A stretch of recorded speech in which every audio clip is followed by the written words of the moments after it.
Turn down for what? Turn down for what? Turn down for what? Turn down for what? Turn down for what?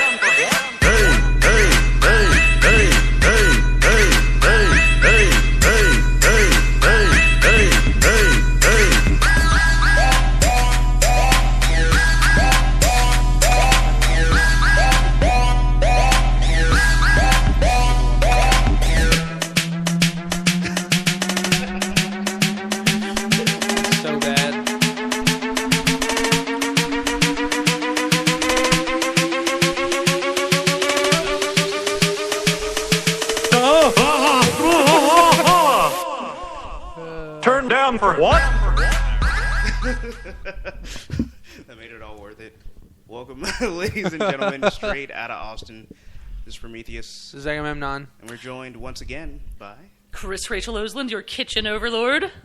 also our co-host on Extraordinary. Which, if you guys aren't watching, you're completely missing out on Rage and Hate. No, we're really sweet. We're actually surprisingly gentle for something that's like a feminist and positive podcast. Let the hate flow, Skywalker. No, if I'm going to let the hate flow, I'll talk about the convention I went to this weekend. Speaking of which, how was the Texas Comic-Con? Oh, can I have a beer before I get started on that? Just thinking about that convention makes me need to drink. Oh, wow. Any of you out there that are thinking about running a convention, here's an object lesson in how not to do it. First off, it was in an abandoned, creepy mall. You know, the malls, the ones where like 3/4 of the stores are empty and you're pretty... They had an actual... So their version of Highland Mall? I don't know here, I'm sorry. Okay. But it was the type of mall that had a security camera outside of the bathroom on the entrance going in that you could watch yourself on. And there was this one drunk guy the entire week. He's like, dude, I'm on TV. Look at me. I'm on TV. And he was just like waving around in front of it. I don't think he understood that it was to make sure that you weren't doing drugs or getting raped in the bathrooms.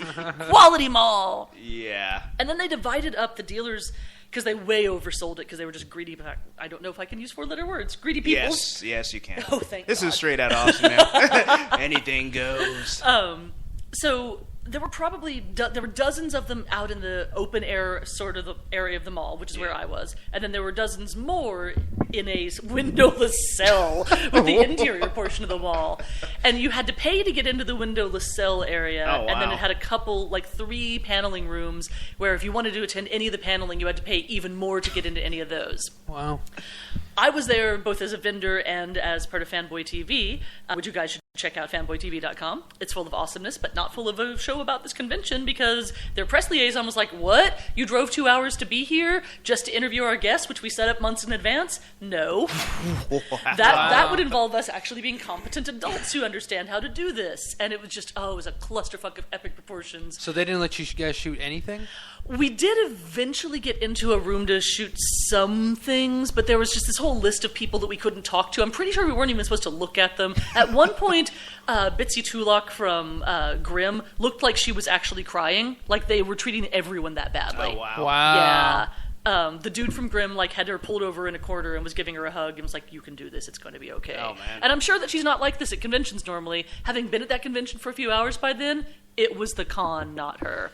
Wow. So in the outdoor part of the mall, it was a bunch of grandparents, like these old Mexican grandparents that had heard that there was a free ball pit in the mall, and they would walk up and go, so what is this thing that's going on? And we'd have to explain what LARPing was, because I was sharing like my cookbooks at one end of a table with some LARP guys at the other end. Everything about that table made them go, you're just weirdos, and I want to keep my grandchildren away from you. Well, can you just please tell me where the ball pit is? Yeah, pretty much. And then the people that did pay to get into the main dealer's room area came out and would just bitch at us about how, like, I can't believe you told me where they would come up and ask us where the sign-in desk is, and we'd point like, oh yeah, registration over there, because we were fairly close to registration, and people give up right before, you find the final thing. And they'd come back and be like, why didn't you tell us what it was like in there? That was a total waste of my money. Like, it was our fault that it was a waste of their money. And then, just as the icing on the shitty cake, they had horrible sound out in the middle of the outdoor mall that they were putting on lip sync acts to J-pop. Oh, wow. With girls dressed in Lolita costumes, doing coordinated dancing acts. And it was so loud in that indoor mall that it just echoed crazily. And so the minute that went on, all the grandparents and even all the geeks just emptied the mall out. And this went on for hours and hours. And I was just sitting there next to the people, the LARPing guys, like, you're sending me cigarettes in prison, right? I hear the menthols are the currency of choice. Wow. Yeah, definitely they did not know their audience with the J-pop. Like, Yeah, that was- I mean, J-pop's one thing, because it's just like Japanese Britney Spears. Yeah. But the Lolita thing is what gets me, because that's like a whole, like, fad, well, not a fad, but it's like a little Yes, it's on, subgenre. like, niche The thing that kills Yeah. me, though, is you're driving everybody away from the dealers that paid to be there, and all they had going for them was a dealer's room. I mean, you had to pay up to $200 to do any of the other things in the sad dungeon rooms. Oh, wow. And so all anybody was there for was the whole nerd mall aspect of going to a convention. Yeah. Why drive them all away? Yeah. Yeah, it was with terrible. something that's like by definition not very family friendly. Yeah. Not even Yeah. the ball pit could get people to go in there. You know what? If there was a ball pit, I would have gotten my ass drunk and spent the entire weekend in the ball pit. Like, I got some cookbooks. Oh, so they didn't even have a ball pit? No, there wasn't a ball pit. All these grandparents were so disappointed. See, I was willing to forgive, the terrible J-pop Lolitas and the horrible dungeon-like, dealer's Oh no, room, this but was no the type ball of pit. mall that was so desperate. It was the mall that was supposed to have a ball pit. Yeah. Because it was the type of mall that had been turned into, like, part of it was now a Target, and part was a Hobby Lobby because they just didn't have stores in there. That's how Westgate used to be before they like just made the whole thing a big movie theater. Which is fine. A movie Yeah. theater's a perfectly good use for a space like this. Creepy mall, not a good use Yeah, for no, anything. yeah. Why draw people out there when your bathroom has a security camera so that people aren't doing drugs or getting raped? I mean, come on. Or stealing stuff. It would be a great haunted house, though. If it already has the creep factor going for it and you're already frightened, they've already done their job. That's true. I think it'd be a great place for a zombie hunt. Ah, yeah. I mean, you could replay all of your favorite zombie movies that way. Well, there you go. At least they have one use. So whatever mall that is, we've given you a better thing to host rather It's than whatever's a in the Comic-Con. Norris Conference Center in San Antonio. Okay, I wasn't sure if it was Houston or San Antonio. Yeah. No, it's funny that you say that because, I normally work the weekends. I had the weekend off, so I was like, oh, man, I could have went to this Comic-Con. Now I'm No. like, I'm glad that I didn't. I'm glad that I You would laid have on been the better couch. off sitting at home masturbating to Netflix. Who's to say that I did? See, you had a better time than anybody at the convention. And it didn't cost me $200. Well, all right. Well, Texas Comic Con, we'll let you off the hook for now. We might come back and bash on you some more. Instead, we're going to Okay. talk about what we're actually here for, and that would be the Illustrated Geek Cookbook. Oh my goodness! Is it time for me to shine my little ray of love instead of my non-stop hate? Yes, it is. Go ahead and shoot rainbows out of your mouth. Wow, everyone's phones are going off. Apparently, as soon as I said Illustrated Geek Cookbook, people are calling in like, no, she's already pimping her Kickstarter. Don't let her get started anymore. I think they're just like, wait, what is this? Food and geeks together? It's true. It is actually really freaking awesome. Any of you out there in exciting listener land should go to either Kitchen Overlord or go to Kickstarter, which type in Kitchen Overlord there, and you can see the artwork for it. It's 120 years of geek history in the form of illustrations that you can eat. That's a lot of years of geekdom. We go all the way back to H.G. Wells with the Time Machine, because if you're going to get started with science fiction and fantasy, I feel like we really debated if we wanted to start with him or if we wanted to start with, and I'm blanking on the names. Clearly, I'm totally unqualified for my job. They have computers in front of them, and I do not. So, We don't know what to look up. It's like we're both like waiting, like what if I do let I that type? sentence trail long enough, everyone would forget what I was talking about. Talking about H.G. Wells? No, H.G. Wells is the one we did do, and we didn't do the other one that did all the undersea adventures with Captain Nemo. Oh, that guy. Yeah. Whose name escapes me. I know. I feel so guilty. Roald Aquaman, Dahl. right? It was Everyone- Roald Dahl, It right? was Aquaman and RuPaul, apparently. Played by Roald Jason Dahl? Momoa, of course. No, it's not Roald Dahl. But anyway, the point is we start there, and we don't stay there very long, or else I'd remember better. And then we move forward to H.P. Lovecraft, Cthulhu, and then we jump ahead to a lot of stuff from the 60s and 70s. Jules Vernon? Yes, Jules. Oh, tip of my tongue. Yes, obviously mine as well. Sorry. Yeah, he was great in Pulp Fiction. Most of it centers on stuff from the 80s to the Say present, what again? because that's when people were alive, and that's what they care about more. But it's kind of cool to be able to do that big of a span and tie it all in together, and the recipes are awesome. Not that I'm biased, since I came up with them. It is pretty amazing that it spans that much, because it's like one of those things where there's something for everybody. Like, Yeah. someone's eventually, they're going to flip through. I mean, not only are they going to find probably like what they went there for, where it's like, oh, I want to, I don't know, have a... They want a Firefly recipe. They all want Firefly recipes. They want Firefly, but then they're going to learn about all the other like geekdom that came before. You know, Yeah. it's like, it's a history lesson on top of that. And it's just fun. I mean, we cover books, we cover comics, we cover TV, we cover movies. We've got some gaming in there as well, because we're trying to be as inclusive with all of geek culture, like a big old geek umbrella for everyone. And I'm just in love with Tom Gordon's art anyway. Like, he was at the top of my list of artists to reject me. Oh, Because wow. you know how it is. Like, you get a list going, like, okay, here's all the people that I want to later be able to say, yeah, they turned me down, but my book came out well anyway. And he was like, yeah, I think that actually sounds like a really good project. And it's just... What? Sorry, you can't see my meerkat impression in here because you're on the radio. As I'm just staring around in wonder, going, "How did that happen?" That's Amazing. amazing. So, so how long have you been working with him? About 2 years now. Oh, okay, nice. To get this project done. We have 47 of the 50 recipes you can go look at now on Kitchen Overlord. There's a little tab that says Illustrated Geek Recipes. If you click on it, it's got a header for all of them. Boom, you're good to go. But if you want it in the form of an actual book that you can touch and take to your kitchen and whatnot, then you should support the Kickstarter. I'm also super excited for the Kickstarter because we're offering people free things to lure them in. People do love free things. So I was so unprepared for doing well with the Kickstarter that we didn't plan on that in advance. So Tom is just drawing his fingers off to catch up with this right now. Oh, wow. But we hit our $9,000 point, so now everyone is getting a chibi caricature of Sulu skewering nice. a set of turbo kebabs. You're And that'll getting be a a nice- chibi, and you're getting a chibi.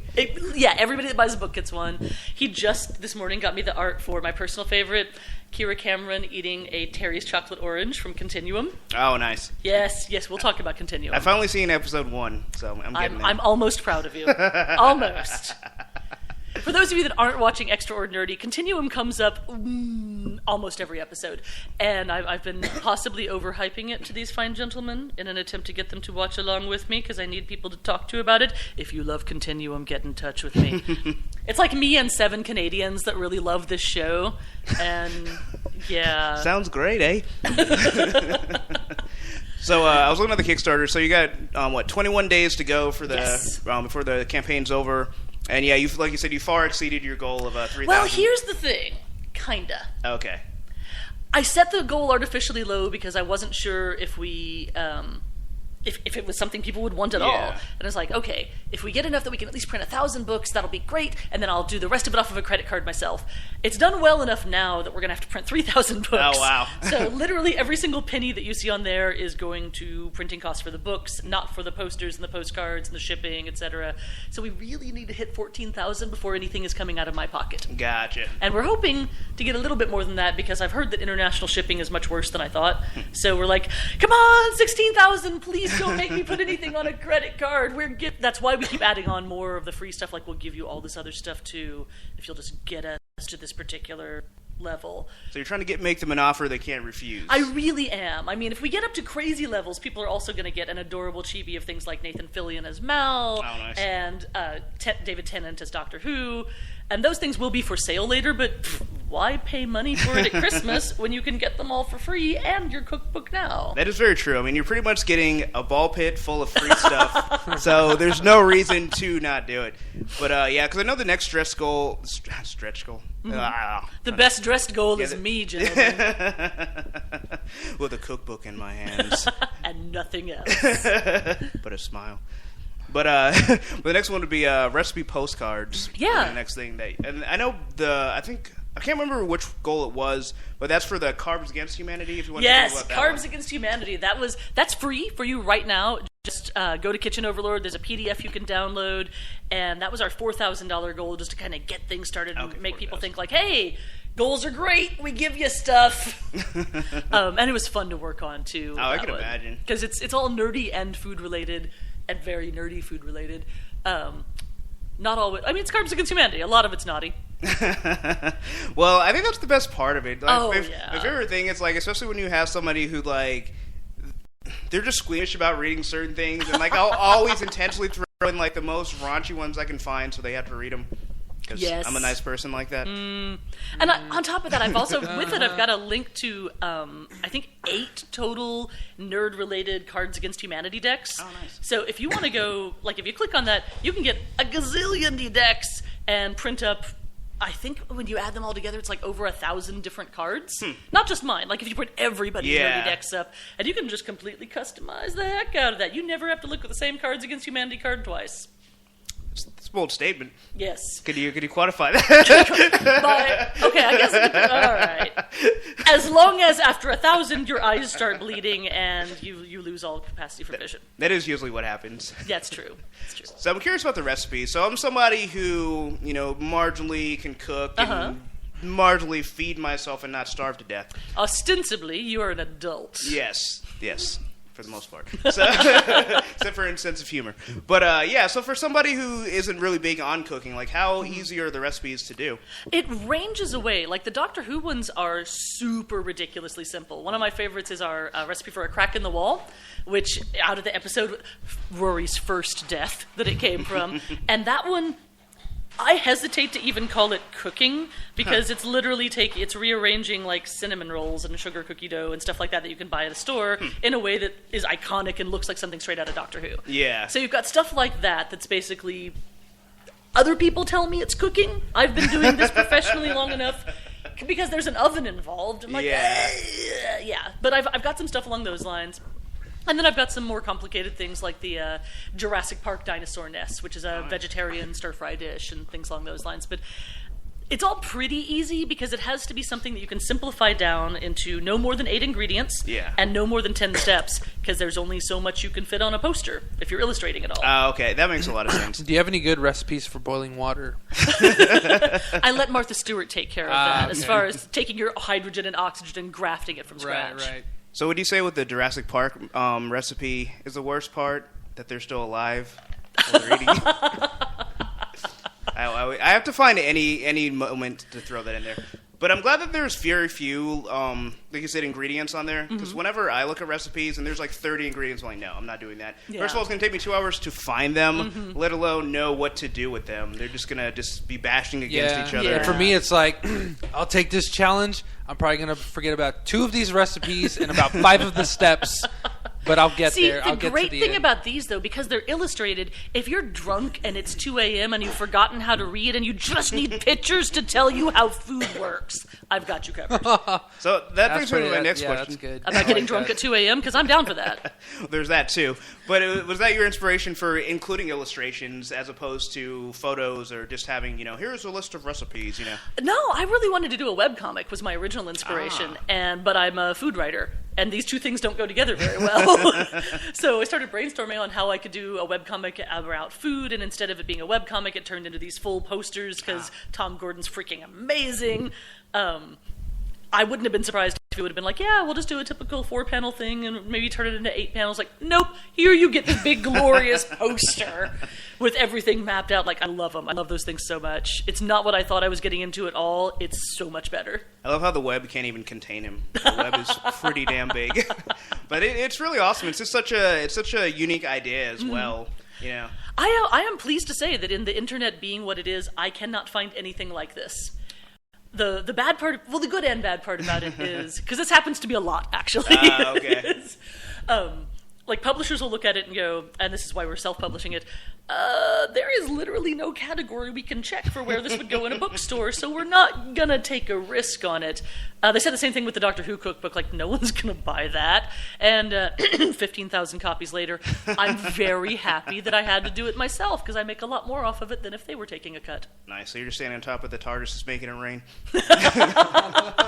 I would love to do that in a photo one of these days. Just me in my TARDIS dress, like with some doctors underneath my feet, And there's just a bunch of ones in the air. Yeah. or some sort of Gallifreyan print money. We could borrow Yeah. Chinese money for that for There the you go. holidays. Nice.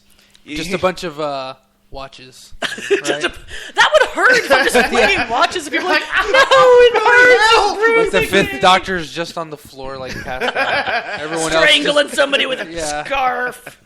You should take This a is worse picture. than the dialects. Did you say dialects? He was thinking dial-ups, and he doesn't know what a Dalek is. How do you? Well, yeah, whatever. I'm just pronouncing it with his British accent, I guess. No, you're not. I can't Punching the say walls it. of reality, audience. This is your opportunity to let everyone know that Agamemnon over there doesn't know how to pronounce Dalek. I challenge you all to mock him on Twitter for it. The comic bubble Luis says, "OJ, you're not." Yeah, he's already openly being mocked. Oh, And to drive the screw in more, and you watch Doctor Who. Yeah, I'm on the last Tennant episode. and you don't know how to pronounce Dalek It's been yet. 4 days, and I still haven't been able to watch it. I think it's been sucks. 4 days. I still haven't been able to pronounce it. I've been trying. Wrapping tongue. my mouth around that A sound is so painful. Get out of here. So I'm curious with the artist Tom Gordon, any relation to Flash Gordon? No, I'm afraid not. Or Gordon Freeman. No, still. No. Are there any Flash Gordon recipes? No. We thought about it, but there was nothing because I thought about, I could make something with minute rice that you could make in a Flash, etc. I thought about with the modern Flash as well, and it just didn't quite come together. Like these actually take a lot more experimentation than you would think because it's actually kind of hard to narrow things down to 10 ingredients that look like something out of a specific fandom, so that when you're done, you're like, oh yeah, that is obviously a loaf of Dalek bread. Which he can't pronounce, but that's okay. Dialect bread? Yes. What did I say? We're just going to get an old 14.4 modem cord, plug it right in there. It'll be good to go. You guys are jerks. We are. We are horrible, horrible jerks. I make no apologies. I don't think she was either. She just said that's I was just that's acknowledging our correct. jerkiness. You're affirmed in that assumption. Yes. All right. What about Game of Thrones recipes? I have one. Okay, I'm so happy with the Game of Thrones recipe that's in there because Because the North remembers. it's actually a genuine medieval recipe for something called snow. And so I had to know nothing snow when I saw that one. Ibra would be happy. I mean, If you were dead. Spoilers. Yeah, I felt a little bit bad about posting that right before that episode. Like, hey, you know nothing, Snow, except for the sorrow of losing your one true love. You know, that actually works perfectly because then after that whole, star-crossed lovers comes to its conclusion, then they're just going to want to eat so much of that. Just shove their face right into a giant pile of rosemary Very high scented in dairy. calories. Yeah. They're just shoveling it in their mouth, just like, they should have stayed in that cave. She even told him it was warm in there. And there was lots of oral sex in there. Yeah. Why would you not stay in a cave that's full of warm baths and oral sex? That's why joining the Night's Watch is not worth it. Yeah, well, they do imply that they kind of run off on a regular basis and do their thing. And most of them didn't have a lot of choice in the matter of joining. That is true. Even so, it's still... Yeah.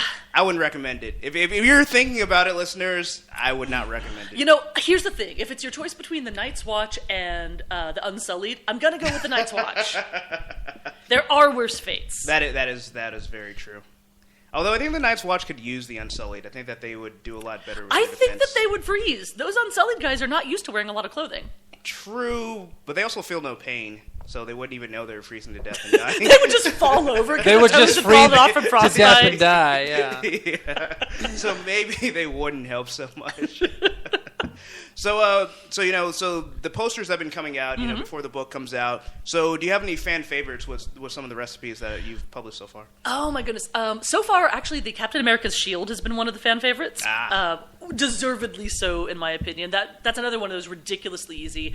I am amazed no one came up with that recipe first. Seriously, Internet, how is it a thing that I was the first one to do this? I was busy. For shame, Internet, for shame. Because it's basically just huevos rancheros that's made to look like Captain America's shield, which is super easy. And super delicious. Yes. And it supports America. Exactly. It's a modern American breakfast And for a man Mexico. that has woken up after so many years.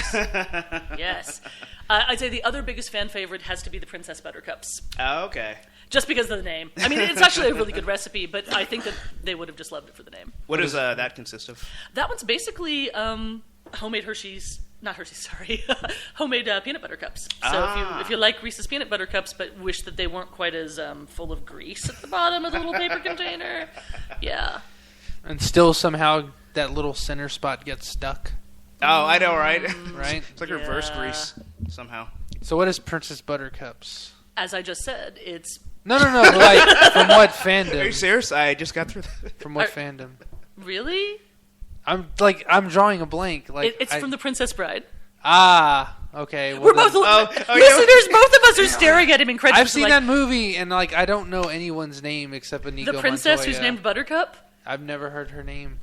With all honesty, I remember them running to that forest to death and stuff. And I give Adam's defense. I was thinking it was from Adventure Time. Wow. I didn't want to make that assumption. Wow. Also. You're not alone, all right? Yeah. We're in this All right, together. so I've got some more modern things, too, before everybody thinks, like, how old is this shit in this cookbook? One of my favorite recent ones, because I also like the drinks, says the lady that has written multiple cocktail books, is from, that other show you haven't watched yet that I keep reminding you might want to consider Sleepy watching? Hollow? That would be the one. Yeah. I'm thinking about it. It's there. It's in the queue. I think at this point he's never going to watch it just because I keep telling him how good it is. Oh, no. I'll watch it. Mm-hmm. I finally finished The Wire, so I have more time in my day to watch TV. So yeah, because Ichabod Crane is supposed to be straight out of the Revolutionary War, I don't know if you guys know this, but like Martha Stewart, oh my god, Martha Washington, Same thing. as in George Washington's wife, was big into brewing and making all sorts of things. So I actually have a rum punch recipe that is based on Martha Washington's original rum punch. For those of you that are desperately looking for something for your Sleepy Hollow parties this fall, which you should all invite me to, because apparently, in addition to the 7 Canadians that watch Continuum with me, there are like 5 black girls that watch Sleepy Hollow and me. See, when you mentioned rum punch, the show sounds that much more appealing. And I've also got a Once Upon a Time recipe as new modern things. Got a Deadpool chimichangas. Of course. That sounds quite good. Mm-hmm. Deadpool, I'm sure, would give his seal of approval. Yeah, well, we also, in the illustration, have him carrying a portrait of B. Arthur. Oh, nice. Because, Of course. But I like that there's like so much variety in this, because it's like not only variety with the fandoms, but obviously the recipes. It's not like you're going to go in here and it's like, oh, here's 50 sandwich recipes. Yeah. It's just like there's so much there. So what would you say is like the sweetest, like most artery clogging thing in the book? Wow, I'd have to actually look at there's 50 recipes and I didn't write them yesterday, so I'd have to take a second look at them. I'm working on 2 other projects right now. Most artery clogging. It's not that heavy on desserts, to be honest. Okay. Well, I guess the best for a sweet tooth, because we have the Princess Buttercups, not from Adventure Time. Adventure Time. And then there's the snow. Oh, there's some Nightmare Before Christmas Pinwheels of Madness. Oh, nice. That if you actually have any Nightmare Before Christmas figurines, just make a giant version of those cookies and put them up behind them. It looks awesome. It's fantastic. That movie's a classic. It's like one of the last few good Tim Burton movies. Yeah. So when you enjoy them, you can cry as you watch. I never cared for it. Yeah. Well, you can go rot in a pit of hell. Oh. Well, if you want, you can. With your dial-up. Dollops. I'll take a dollop. Well, you can always watch his new Alice in Wonderland if you like that. Oh, don't make me cry bitter, bitter tears of blood. Is it that bad? Yeah. Oh, yeah. I want to like it. Here's what I think. I feel like he really needs to work with some people other than Johnny Depp and Helena Bonham Carter for a while. Well, they all need a divorce. Yeah. They need a trial separation to just get I their don't mean that in a juices mean way. flowing. I feel like all 3 of them are very talented, but if you just work with the same people all the time, you end up in that sort of bubble. He needs to just get out there and, like, I don't know, stick it with Justin Bieber and let their heads bang against one another for a while. They will come up with something insane. I would imagine so. I don't think I want to see Or anything. Nicolas Cage. How about Nicolas Cage? I co-sign on that one. Yes. I think I actually think that would help both of them. I want to see Johnny Depp with Adam McKay, and that would be some good movies making. Adam McKay is a director of like Step Brothers. Oh, okay. I was thinking. I don't know why. I was thinking Anthony Mackie. I was like, he's not a director. He's the Falcon. He talks to birds. So just a question about cookbooks in general. Yeah, sure. So how long have you been working on cookbooks? I know you have the Doctor Who cookbook and the Settlers of Catan. Yeah. So I've got Dining with the Doctor, my Doctor Who cookbook, Wood for Sheep, my Settlers of Catan cookbook, and Steam Drunks, my steampunk cocktail book. And Wood for Sheep is hysterical because if you play Settlers of Catan, you know that that's an in-joke from Settlers of Catan. I didn't realize until after it had actually been published, and you'd think that any of the people that had seen it before this would have mentioned it to me, that there are two problems with that title. One, knitters all think it's some sort of knitting book, but that's not too big a problem. The problem is, two, a lot of people think it's porn. Oh. And so they're like, what's this Wood for Sheep thing you got going on? I hear that you decided to go to that corner of Amazon. Like, no, you're going to be so disappointed when you find it's full of, like, gluten-free recipes. Hey, even people that are into interspecies erotica can appreciate a good gluten-free recipe every now and then. I wonder if Amazon would charge a premium then. Like, did they accidentally like recategorize it where like the people having sex with minotaurs are? Yeah, for a little while I was actually a little jealous of the dinosaur erotica people because, man, they make good money with that. And so I sat down and tried to write some porn and realized I'm really bad at writing porn. I'm assuming that they were really bad at writing porn when they got started. They probably needed to ramp up with, I don't know, maybe geckos before they got to dinosaurs. I'm not really sure. Yeah, maybe you have to, as the evolutionary chain goes, you have to start with the primordial ooze and work your way up to actual reptiles. But yeah, I don't know. Actually, when I saw that as well, like how much money they made, it's like maybe I still haven't got it around to writing it yet. But I think that might be my next endeavor. I think everyone immediately was like, I can write crazy porn. Yeah. Well, stay tuned, folks. Prometheus presents Where the Wild Things Are. XXX. Oh, jeez. Ruin of childhood. Well, so while we're still pimping me madly, because we should all be pimping me madly, instead of pimping the dinosaur erotica people, I actually have two more, maybe three books coming out this year. That's okay. So this is one that I've been waiting on. Yes. The Noshing Dead. Yes. So tell us about the zombie brains. Oh my! I love this cookbook so much. I decided to wait to release it for the fall instead of at the in the spring for the half season because people aren't. It was right after Christmas. It's February. People aren't going to be like, yeah, I got to go buy a cookbook now in February for gross things. So it'll be out in time for the next season. But yeah, it's all things designed to look like body parts. Oh, nice. So if you want to throw a Walking Dead party where the whole point is you are the zombies, or you just want to have a bunch of screaming victims around, your friends have just been gnawed on but not finished off, I've got you covered. It actually works very well for this season finale since they were implied that they were cannibals. So that was perfect timing. I agree. I can repurpose these recipes later once the show is no longer popular because I own my own content, and that's awesome. But in the meantime, I've got a baked brie bleeding heart. Nice. That's basically a baked brie wrapped in puff pastry with some cherry compote on it that when you cut into it, not only does it, and it looks kind of like an oversized heart, but not only does it bleed like oozy white pus like a good decayed heart would, but you've got the thick cherry compote on top of it as well, so it's got that bit of like dried zombie-ish blood that's gotten a little bit too viscous over time. Mouth watering. Yeah, this is going to be a specialty cookbook. I realize this. I've got the whole flayed corpse. I love that recipe or set of recipes so much. If you hadn't contacted, like, Hot Topic already about having it, like, not even joking, like, that would be perfect, because all the goth kids would be like, oh, man, now, when I say eat my heart out, they literally can. But I think that's the perfect audience. Wow, I hadn't thought about trying to reach out to Hot Topic. We'll see. I somehow suspect that this would not be up their alley just because, well, teenagers can't cook. But There's that too. It's going to be really interesting to see if that one sells or not. Because I think that for the audience that likes it, they're going to really, really like it. And for everybody else, they're going to be really, really grossed out. Definitely very niche, but I think definitely the audience is going to be rabid about it. Like, I think they're going to love it. The banana guts I'm still really happy with, because I have fooled people with that picture. Oh, yeah? Okay, tell us about that. Oh, it's a super simple recipe. Like, it's literally 4 ingredients. And it's basically a banana spread that you can put onto I would say vanilla wafers, but whatever sophisticated cookie you want to have at your zombie party. Fig Newtons. Dude, that's what I was going to say. Strawberry. But the great thing about, so here's the thing about bananas. If you leave them in the skin until they turn completely black, I like to refer to what happens as pre-cooking. And because basically all the sugars in there caramelize, so when you get that out, it's the right texture for guts. It just is. This was a total accident as a recipe. I was trying to make something else entirely. I was like, oh my God, that's beautiful. So it's that with some cinnamon, some sugar, and a little bit of red food color that you just all lightly toss and lay it out on like a nice sweet crepe or whatever you want to lay it out on. I put it for the photo, I think, on a brown paper bag because it's what I had available that day.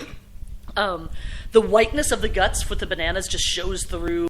The cinnamon sugar is just a perfect accent because the bananas are already super sweet. The hard part is leaving them in the skins long enough for it to get that texture because people don't like having bananas that attract flies around their house. Unfortunately not. Fruit flies. But get over your squeamishness over the fruit flies. Dude, bowl of vinegar overnight. Oh yeah, that's true. That's it. But Vinegar not included. vinegar not included in this recipe. But at that point, it just naturally turns into this very soft, spreadable paste with that cinnamon and sugar on top of it. It's fantastic.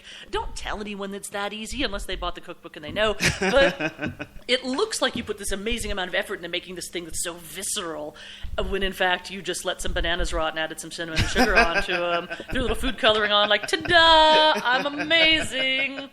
And I feel like it fits the theme of The Walking Dead as well, because, if you're one of the last survivors trapped in a basement somewhere, you've got some old bananas, they kind of look like guts, you're like, this reminds me of Bob! Remember when his guts just spilled right out after that guy started eating him? It was so tasty. I'm going to eat this in his I think honor. that sounds like the makings for like the best office prank. Like someone walks in, like they come to work late, and everyone's just laid out, covered with this stuff. They're like, "No!" It would be even Why more does it hilarious. smell if so you actually delicious? you actually come in with the cake, and someone like trips you, and you fall over. You hit like the corner, and everything just falls on you, and you're just laying on the floor, like kind of sitting there. See, the great And then thing some is you could people walk persuade in, them they that see they you, had turned into and you're zombies. just like, look at the accident I got into, and they're like, oh my God. And then you have somebody else come over and just start eating Yeah. it right yeah, off of your yeah. exposed Someone belly. that knew that was a cake before you fell. It's not a Oh, cake, you would- actually. It's just a banana I spread. mean, yeah, the man. You would hope they knew. But see, because it smells really, really Like good. somebody saw you bring it in, and then you fell, and then One of the everyone first else sees you symptoms of turning into a afterwards. zombie, according to season 1, is people start to smell really tasty. So everyone around you could convince, like, well, okay, here's the thing. If this still smells disgusting, you haven't been bitten. But if it smells really sweet and kind of fruity, stay away. That's hilarious. I can also see this being used for like other since we're already talking about erotica, I can see people finding other uses for For something that looks like guts. Yes. All right, so stay tuned for his very special interspecies erotica that apparently involves at least one member not being living when you're done. Didn't have to necessarily include animals. I was just making a callback to that. So the one that I think will make money, as opposed to this, which I wrote just out of pure love, is my upcoming Hobbit cookbook.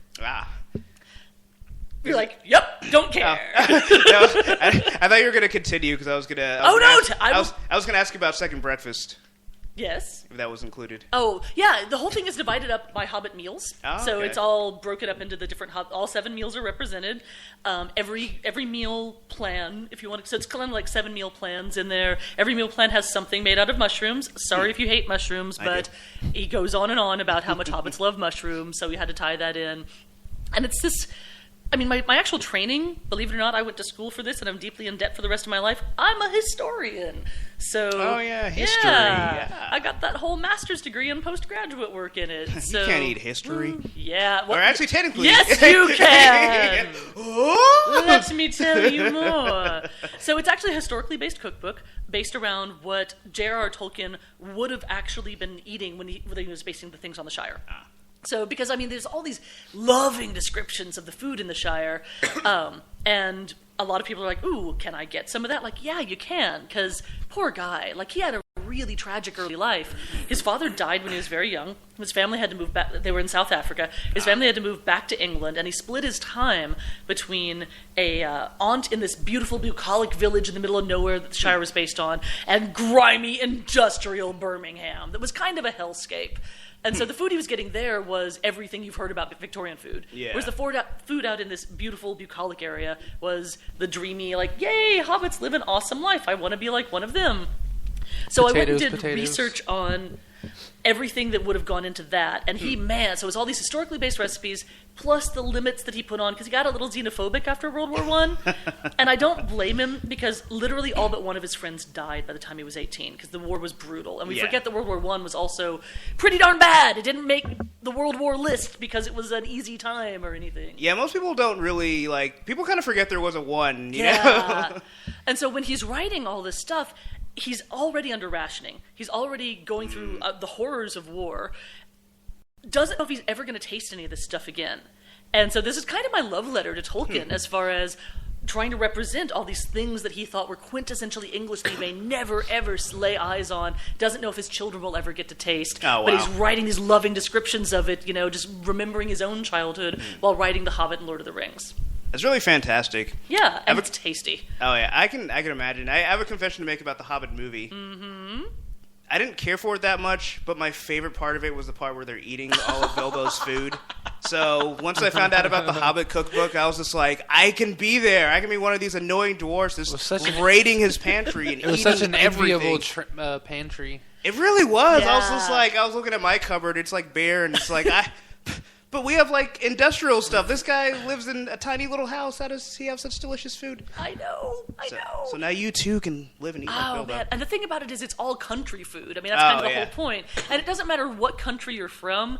Country food is delicious. You can go to Cambodia, you can go to England, it doesn't matter. The stuff the people they're eating out away from the cities is amazing. It's bad for you, but it's amazing. Because, you need to pack on enough calories to go do farm labor and stuff along those lines. Right. So they're not worried about low fat and gluten-free. They're just worried about, does it taste good? Will I want to shove my face full of it? Because I got some industrial heavy labor to do today. Can I eat it with a shovel? But yeah, of the recipes in there, what are some of your favorite ones? Oh, the porter bread. Oh my goodness. So it's made with porter beer, and it's kind of I don't want to say this. It's kind of a proto fruitcake, and I fear saying that for people going, fruitcake is of the devil or something like that. But imagine this platonic ideal of what fruitcake was supposed to be based upon. So it's got beer, it's got a ton of brown sugar, it's got all of these imported Middle Eastern spices, because that was a big thing with Victorian cooking, and a bunch of cut up fresh candied fruits. And it's amazing. And this is this was meant to be something that you have a big honkin' chunk of this in your lunch, and you are good until dinner. I believe in making this cookbook, I used 18 pounds of butter. But I might be underestimating. Yeah, I've still got some of that with me. Only 18? Not kidding. I'm trying to visualize exactly what 18 pounds of butter looks like. It's the size of this table. It's ridiculous. I was going to say it's probably the size of a child. Oh, no, it's bigger than that. Oh, wow. Well, it depends on the size of your child. I was thinking his kid. I know large children. Probably because they had 18 pounds of butter. Yeah. So actually, would the amount of butter be the equivalent size of a hobbit then? Yes, I would say that's fairly accurate. I used a hobbit of butter. We'll use that as the official measurement for this cookbook. No hobbits were harmed in making of this cookbook. What would you say, I guess, would be the most unique thing? Because obviously you said these are recipes that are all based in, what would have been available then. So what's something that people normally wouldn't think about making? The thing that I think is going to surprise people the most is the amount of spices used in things. Because we think of Victorian cooking as being this dull horror show of oh, hey, let's make some fish pudding or something awful like that, which I wish I was making that recipe up, but there's a ton of fish pudding in British cooking. That's not what they were eating in the middle of the country, though, because it's, a 3-day ride if you want to get to the coast and back. Yeah. That fish is rotted, so you're eating things that you can make in the middle of the country. And the Victorians loved their spices. They loved them from all over the world. Tolkien specifically, though, in The Hobbit and Lord of the Rings, says no New World food, no African food. It's just British food from the specific era. And the way that he set those, so there's no tomatoes, there's no sweet potatoes, there's none of these things that everybody would have loved and eaten in that era. Yeah. It's kind of evoking back to what his grandparents and great-grandparents would have eaten. So there's a ton of citrus. There's a ton, and citrus peel as well. There's a ton, oh my God, the amount of nutmeg they ate. I cut it back. No Oh, one wow. should eat that much nutmeg. You're not trying to get high on the nutmeg. That's what I was going gonna to say. Come on. This is the Victorian era. You could just walk down to your corner store and get some heroin. You didn't need the nutmeg. Come on. But the quantities of nutmeg and cinnamon and allspice and things like that are actually much more than we would use in baked goods today. And so it was really fascinating having to go through and I didn't want to take away from those core flavors, but still tone it down a little bit. And I won't be surprised if people looking at it are like, and we're going to cut all that in half. So did they have sugar, or is that why they had so many spices? Oh yeah, the Victorians in particular, like that was when sugar became a big deal. That's when it became cheap for the first time. So the Victorians' grandparents, his grandparents when he was growing up, would have been like, we're going to make a carrot cake, and the only sweetener in it is going to be 1 tablespoon of honey. The carrots are sweet enough. But by the time he was around, they ate more sugar than we do today. Like it was just so cheap all of a sudden, and it's sugar, it's delicious. Yeah. Everybody wanted it. So I actually toned down the sugar in some recipes. Oh, wow. Which I mean that, ladies and gentlemen. When you look at these recipes, you're like, are you? No. I can just imagine the entire mixing bowl is sugar. You're just like sticking your finger and like, this is there were a be few sweet. recipes that were not as over the top with the sugar, like because I wanted to get some of the slightly older things in as well. So their version of a carrot cake, I adore, because it doesn't taste anything like a modern American carrot cake. So if that's what you're looking for, go look up any of the 5 million free recipes for carrot cake on the internet. You're good to go. This is more of a this recipe was originally late medieval, but it stayed popular all the way through the Victorian era. And it does have a lot of carrots and everything in it, because that's the main sweetening agent, but also, oh man, just not the things Americans put in it. So good. I have to say that I am officially hungry. Like I think I'm going to eat this microphone and probably my laptop as well before this podcast is over. But no, that actually sounds really excellent. Like I said, like I'm not huge on The Hobbit, but I'm actually very interested in the foods that they eat now. You know? I think hopefully a lot of people will feel the same way when it comes out in time for the last movie this fall. Well, that's the thing too, because unlike myself, like a lot of people love The Hobbit, Yeah. so I think it's going to be the combination of wow, these recipes sound delicious, and just people that just foam at the mouth for everything Lord of the Rings and Hobbit. So I think it's going to surprise people, because I think people were expecting it to not be written by a historian, for one thing, and that would have made a very different book. So they were expecting, like, here's some limbus bread, and here's what the elves eat, and here's what the humans eat, and here's what the whatever eats. Like, no, bitch, it's The Hobbit. This is a Hobbit cookbook based on the Shire. So if it does really well and there's an audience demand for it, then yeah, of course I'll go explore the other races. But no, I called it a Hobbit cookbook because it's about frickin' hobbits. So you didn't pull a Peter Jackson and throw in a whole bunch of other crap that people did come to see. There's no Silmarillion in this. There are no extra scenes. There are no characters that did not exist in the books. It's just straight up hobbity goodness. That's good. I think fans of The Hobbit will definitely appreciate that. I hope so. I would imagine so. It's like, you come for The Hobbit, you get The Hobbit. You're not getting all this other fluff. You're not getting Lord of the Rings characters shoehorned in there just to walk around and be like, hey, I'm Frodo, remember me? I'm not going to do anything relevant to this plot. So. No, what they do get is a big old history lesson, though. Like, That's the good. whole introduction is like, hey, by the way, here's the stuff that inspired the food that you see in The Hobbit, and that's why you get the recipe. That's why you have 18 pounds of butter. Suck it up. I always did tell my history teacher that if I could eat history, I would be a lot more interested. So I'm glad that finally that's That's I'm here, ladies and gentlemen. That'd be great for, like, I don't know, college or high school kids. It's just like, Oh, yeah. I actually think it'd be fantastic, because a lot of these recipes aren't that hard. I mean, they require a certain amount of labor that we can do really easily now, because we have things like food processors and blenders that would have been just horrid to do at the time. make all the kids do it. Get to work. Well, like the snow recipe from the Game of Thrones, back with that other cookbook. The actual original instructions on it say things like, whip until you have worn out the arms of 2 to 3 servants. I am not kidding about the instructions. My instructions say things like, put it in a blender. That's awesome. I want to get some squires just to have them make that. Oh, man. I don't know. Just for me, like, as a Game of Thrones fan, that just tickles me. So I couldn't resist with that. Yeah. That's great. I don't know. So, okay, so we have the Noshing Dead. We have the Hobbit cookbook. Like, do you have anything else that's coming up? Or I have one that if I have time in my copious free times as a lady whose life has been sucked up by her Kickstarter, which you should all be supporting.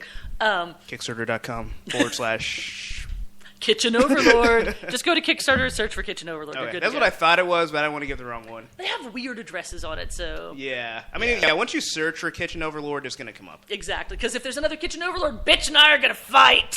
I would pay money to see that. That's true. It's going to be a Thunderdome, because all of my fights are Thunderdome style. Oh, of course. So. I'll just sit there and eat some carrot cake while you fight to the death. Right next to Tina Turner. Sit there with my actual alien xenomorph eggs.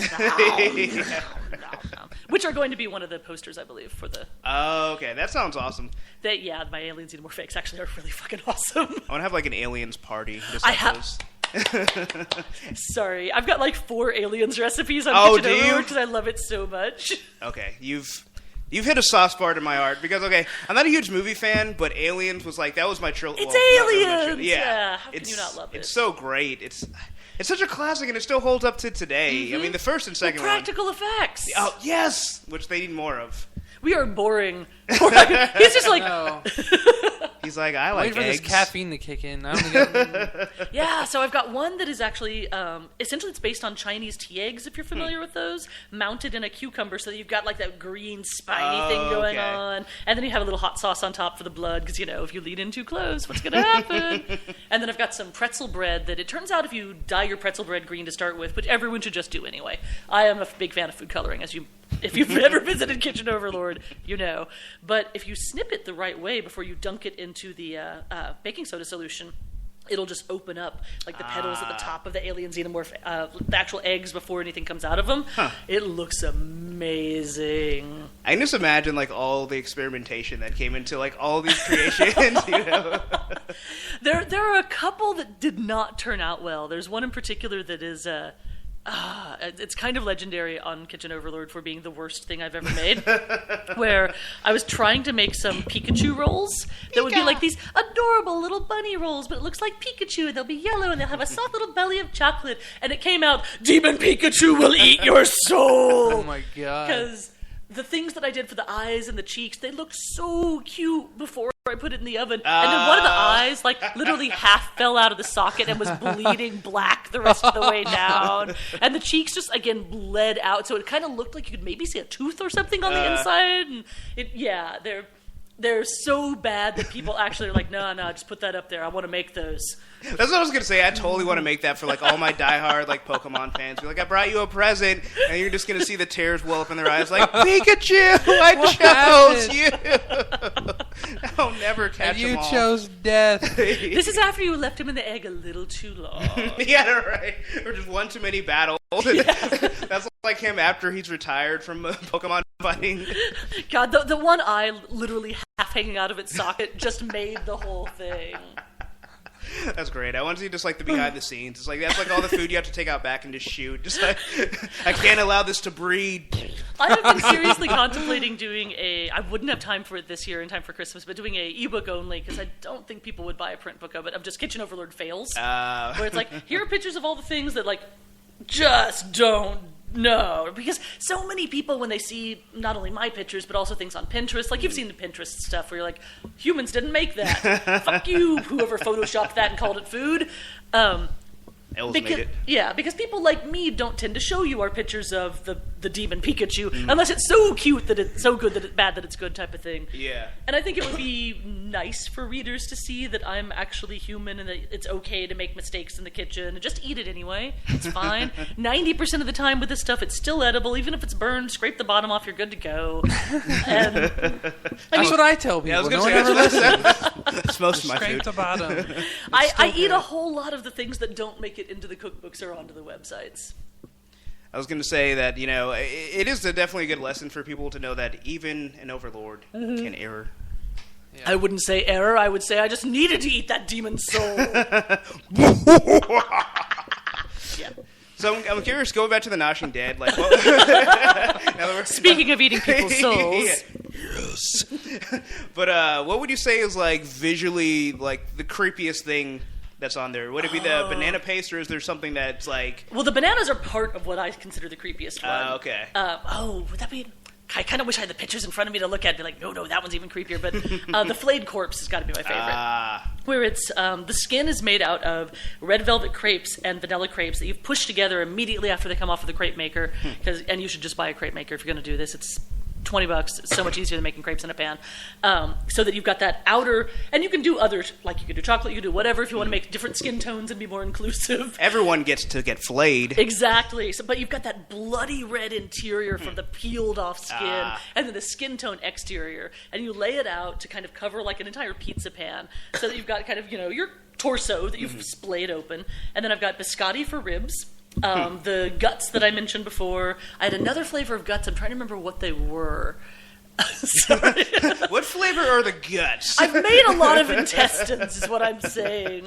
But that one looks fantastic. I can imagine. I'm just thinking like people that are a fan of House Bolton. Like, they will love the flayed man. Like, oh, flayed man parties for everyone. Yeah. House Greyjoy, not so much. That's true. I don't actually have anything for penises. Or squid. Or squids. No. So these are actually flayed unsullied then. I'm assuming that those parts were saved for special magic rituals, a la what happened to the bald dude. Those are for Bears. like aphrodisiac. Yeah, I guess that is exactly what happened Yeah. with him. What an unfortunate turn of events for him. But that sounds really awesome. Yeah, I can definitely see that. Like, I don't know, like now I just want to have a Walking Dead party just to have like random craziness and everyone just being like, this. I'm sure this tastes good, but it's frightening me at the same time. Another one that I really love, and I think this one's going to be more of a Texan thing. I don't know if people outside of our area will get into it as well, but you can get fingerling ribs here, which are the smaller ribs that are like the size of a human rib cage. Oh, okay. And you should have seen me in the grocery store just like holding them up like, is that about the right size? In their just little like, vacuum packs. And, yeah, there was like, please stop pressing the meat against your body, ma'am. That's how I check for freshness, all right? Don't judge me. My freshometer. Never mind. See if it's more tender than I am. So yeah, I found two that once held up against my body were about the size of my rib cage, which isn't that hard to do if you don't mind creeping people out at your grocery store. Not at all. And so I've got a rib recipe in there that you can make for that, as far as marinating it for a while and then broiling the ribs, or barbecuing the ribs, which would be the better thing to do, obviously. So you make that with actually some like fingerling potatoes that you've cut up to be the guts again. I'm kind of into the whole like as many of the recipes are not for making an entire body, but why not? Oh, another body part that I loved. I was so happy with how this one came out. Merle Dixon's arm. Oh, nice. As a apple tart. Oh, that's wow. That sounds Yeah. delicious. Everyone looked at that going, seriously? Really? This arm is gorgeously delicious. He died so deliciously. Yeah, well, because it also... Sorry, it makes me giggle just thinking about it. So there's sangria apples as the basis of it, and the great thing about apples is if you soak them in sangria, you don't even need to add all that extra food coloring. And then if you just turn them into fried apples, that just kind of turns into this like very fleshy texture when you're done. So you fill up the whole tart with these sangria fried apples that already look like ripped up flesh to begin with. And then because he had his hand cut off, I had like 3 of them sticking out to just kind of represent like the stump at the bottom. And I had them kind of ripped up with a scar, so a couple of them are sticking up on the upper arm. Yeah, that one came out really well. I have to say, it's impressive, and I have to hand it to you for that one. I'm sorry. I had to say it. It was just. It had to come out. I understand. I was very, very happy with that one, though. But no, that's the creativity in that, it's just it's amazing. It was a lot of creepy fun to sit around all day staring at my food going, what can I make look like I've actually taken this off of a corpse? I also had you can't see me out there in listener land right now, but my cuticles were soaked red for about a couple of months because I was using so much red food coloring to make these 50 recipes. And it soaks in. You cannot scrub that out enough. So everywhere I went, I looked like I had scurvy. And I thought you were going to say like your neighbors thought you've been murdering people. They're just like shutting their doors and triple locking everything. Honey, what do you think she's putting in those trash cans now? oh man, especially since I do generate a ton of food waste. I mean, it's not all just thrown away food. A lot of it's just the packaging. But we have trash service at my apartment complex, and my bin is full, like Monday through Thursday when they come to pick it up. So I don't know what they think I'm doing in there. They probably think there are human body parts in my trash. They probably think you're like baking children into pies. Only the homeless people. Yeah. no one will come looking. That's actually the funniest part is because I end Homeless up people. No one does come looking. You were right. because I make so much extra food. I end up giving a lot of it away to homeless people because they won't that's let me good. give it to shelters and things like that. Oh, I see. Because you can't bring home baked things to people that could actually use it. I guess they're afraid you're going to poison them or something. Yeah. So when I Liability. remember, I'll just, especially the loaves of bread, I'll just shove them in my car and. In the summer, not so much because it gets too hot, and I don't want to give them something that would actually spoil. But in the winter months, and if there's a guy, like on the corner, which out where I live, there's a lot of them, just roll it on the window like, "Would you like a loaf of bread? I baked it myself," and they're usually perplexed, but we'll take it. But they've gotten to know me after a while, and I tend It's to the give bread them, lady. Yeah, I tend to give them a lot of my rejects, and so there was one that they would not take.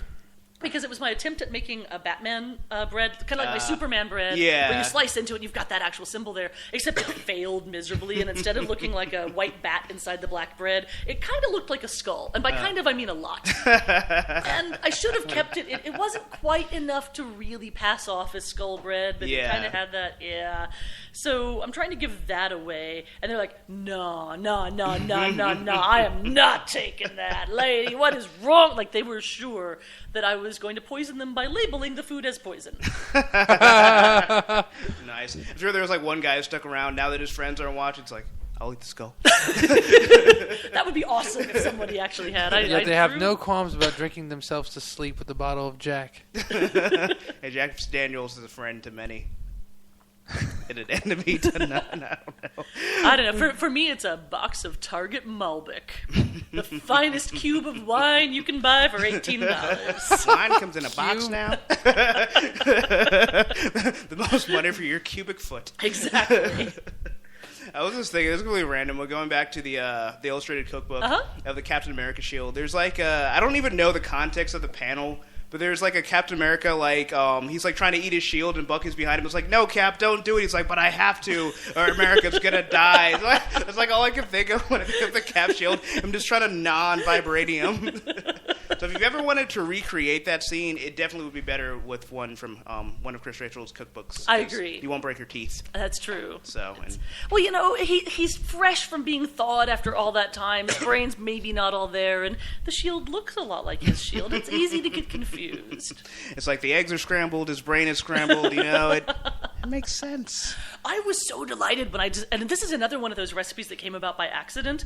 I was trying to dye some raw cracked eggs for a completely unrelated purpose, and I just tried blue because it's bright to start with. And turns out, ladies and gentlemen, if you ever want to have a colored egg for whatever reason without scrambling it first, just put it in a bowl, add 3 or 4 drops of food coloring and about a teaspoon of water, and just gently swish it around in your hand. It'll soak into the white. It doesn't really dye the yellow, but it'll soak into the white really well. And once I fried that egg up, it was like, oh my god.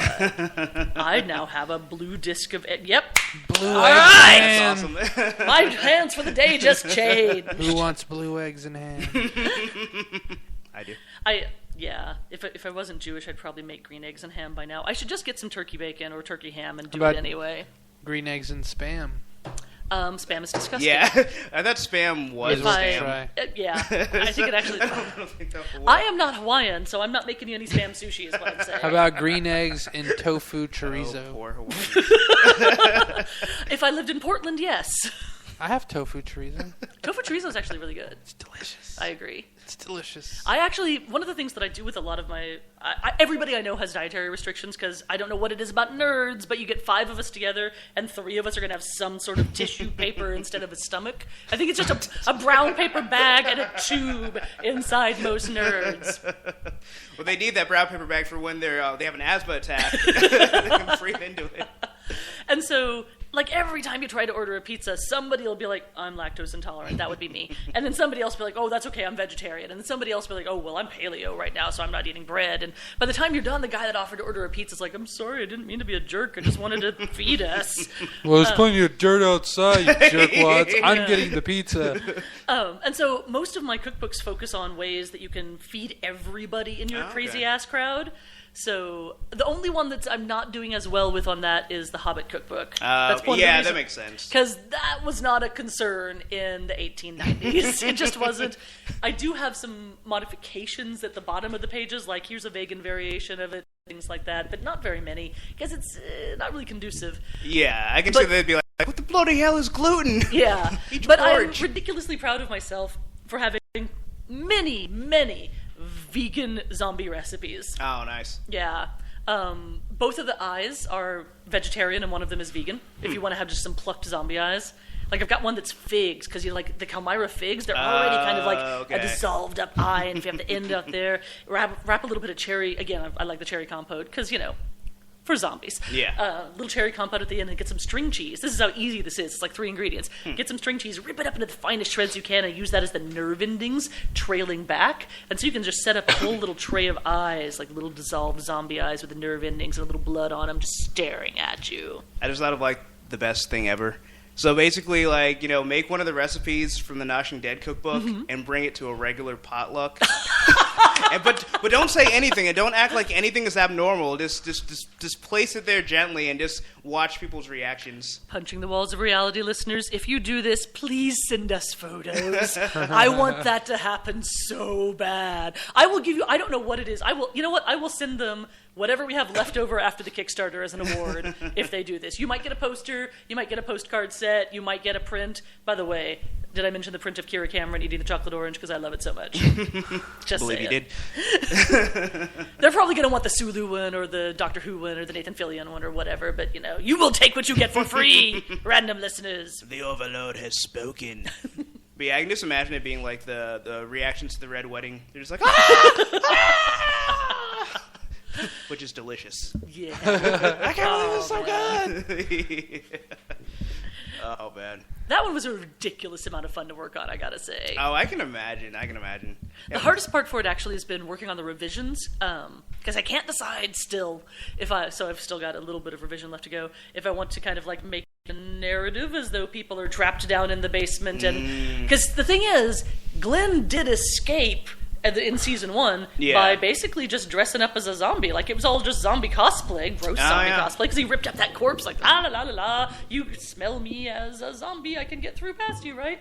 Imagine if you're trapped in a building somewhere, you've met Glenn, he tells you this story, but you're in a, kitchen, and all you hear is, zombie cosplay gets you past zombies. Well, what do we have around? We got some bananas. We got a crepe maker. We can do this!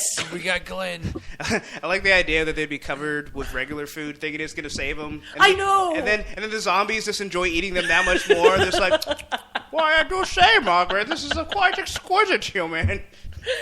And so I'm kind of leaning towards that, but it's making the cookbook too long as far as printing issues. And some people have told me that maybe they would like it if I would occasionally write a short and direct to the point recipe instead of a 1,000-word rambling recipe. I disagree with them on this. But hey, the more words, the better. Exactly, and I provide in bulk. I'm like the Costco of recipes when it comes to you get your value when you come to me. I was going to say earlier when you mentioned, having vegan recipes for, the Noshing Dead cookbook. I think it's good because then, finally vegans have a chance to eat flesh, even though they I have a ripped flesh vegan recipe, actually. Oh, nice. It was starting off as an attempt to make some vegan, not even vegan bacon, but it was supposed to be some vegan crackers that I messed up. Again, so many things come from messing something up. You should try a lot of stuff. You never want to know it'll be awesome. The best inventions, do come out of that. Oh, So we got yeah. Post-it notes. And so I put the dye in at the wrong point. Dye, I should say food coloring, but it's dye. Come Yes. on. At the wrong point, and instead of it being one even color, it was like these kind of striations, bacon-like striations. And when I baked it, if you're making crackers from scratch, which everyone should try once, and kind of cut them into the pieces, it just curled up around the edges and charred a little bit, and it just looked like ripped up bits of zombie flesh. Like, okay, yes. Now we're cooking. They taste like pumpkin, but because they were pumpkin crackers, and there's these delicious pumpkin crackers that looked like ripped up zombie flesh. Like, you are welcome, vegans. My gift to you. Ripped up flesh. I'm sure they would definitely appreciate it. Sure, we have some gothic vegans out there; they'll like it. But yeah, oh man, I don't know. I'm really excited. I'm definitely gonna have to check these out. So okay, so obviously, people know where to go to the Kickstarter, Kickstarter.com, search for Kitchen Overlord. So for the books that are out already, the Cooking with Who and the Steampunk I like how he's like, I don't know, there's titles or something. So, Dining with the Doctor Who cookbook, Wood for Sheep, the Settlers of Catan cookbook, which, come on, Origins and Gen Con are coming up. Please, someone out there, buy my Settlers of Catan Buy her cookbook. wood. Yes, buy my wood and I'll show you my sheep. That sounds wrong. No. And then Steam Drunks, of course. You can get them all at Amazon. Or you can go to kitchenoverlord.com, which you should go to anyway, just because I have recipes every week and lots of other bonus I've got 3 freaking games that I need to post now. How the hell did I end up with games on Kitchen Overlord? I am perplexed because I've got Carbs Against Humanity just as a, it came out as part of the Kickstarter, and then I was interviewed for a different podcast that was fascinating, where they were putting together an RPG. They just do that from interviews, and then they put it out as a PDF that you can download. Like, okay, so that was kind of based around the Hobbit thing, and then as another Kickstarter reward, Jonathan from Game Storming came in and did a special episode of Game Storming where we just came up with a Kitchen Overlord game, and that sound at the time I was like, well, that'll be interesting, and now I want to play it so bad. We've got the video where you can see us coming up with it, and I'm dying for him to get the PDF out because by the time he was done, like, dude knows what he's doing. He is good at game design and can guide anybody through the process. It's amazing. Where can people check out video? The video is up on my Kickstarter, as a matter of fact. It's also on kitchenoverlord.com, or for those of you that enjoy Extraordinary, it's on Her Heroical Scandals on YouTube. If you don't enjoy Extraordinary, you are missing out on life, ladies and gentlemen. I will find you. And I will play it for you. What are you going to do? He's just going to duct tape you to a chair and do the whole, like... I'm just going to walk around with my laptop behind them like, hey, watch it. Come on, watch it. I already got it queued up. I make poignant observations about geek culture. Please love me. Just give him the puppy dog eyes. Come on, I'll be your friend. But yeah, definitely check out the Kickstarter, support it, and we'd love to see you reach your goal of, what was it, 16,000? 16 would mean I don't have to go into any debt, ladies and gentlemen. Yeah, debt is not delicious. Trust No, me, I've it's tried to not. eat my bills, and they did not taste very good. But if you burn them after you pay them, they can keep you warm in the dark of night. This is true. Also a very good life lesson. Yes. Especially if you burn your electricity bill, then that can kind of be a substitute. I'm not saying that we have a trash can in the middle of the room here that we actually have like some kebabs over right now and all of our bills burning, mostly our student loans. Yeah, But I am rather warm, so it's not bad. So we're just going to get into a few topics that we have here. So, as we mentioned, Extraordinary. So I was looking at the Facebook page, which if you haven't liked it, go ahead and like it. Luis, listening in the chat.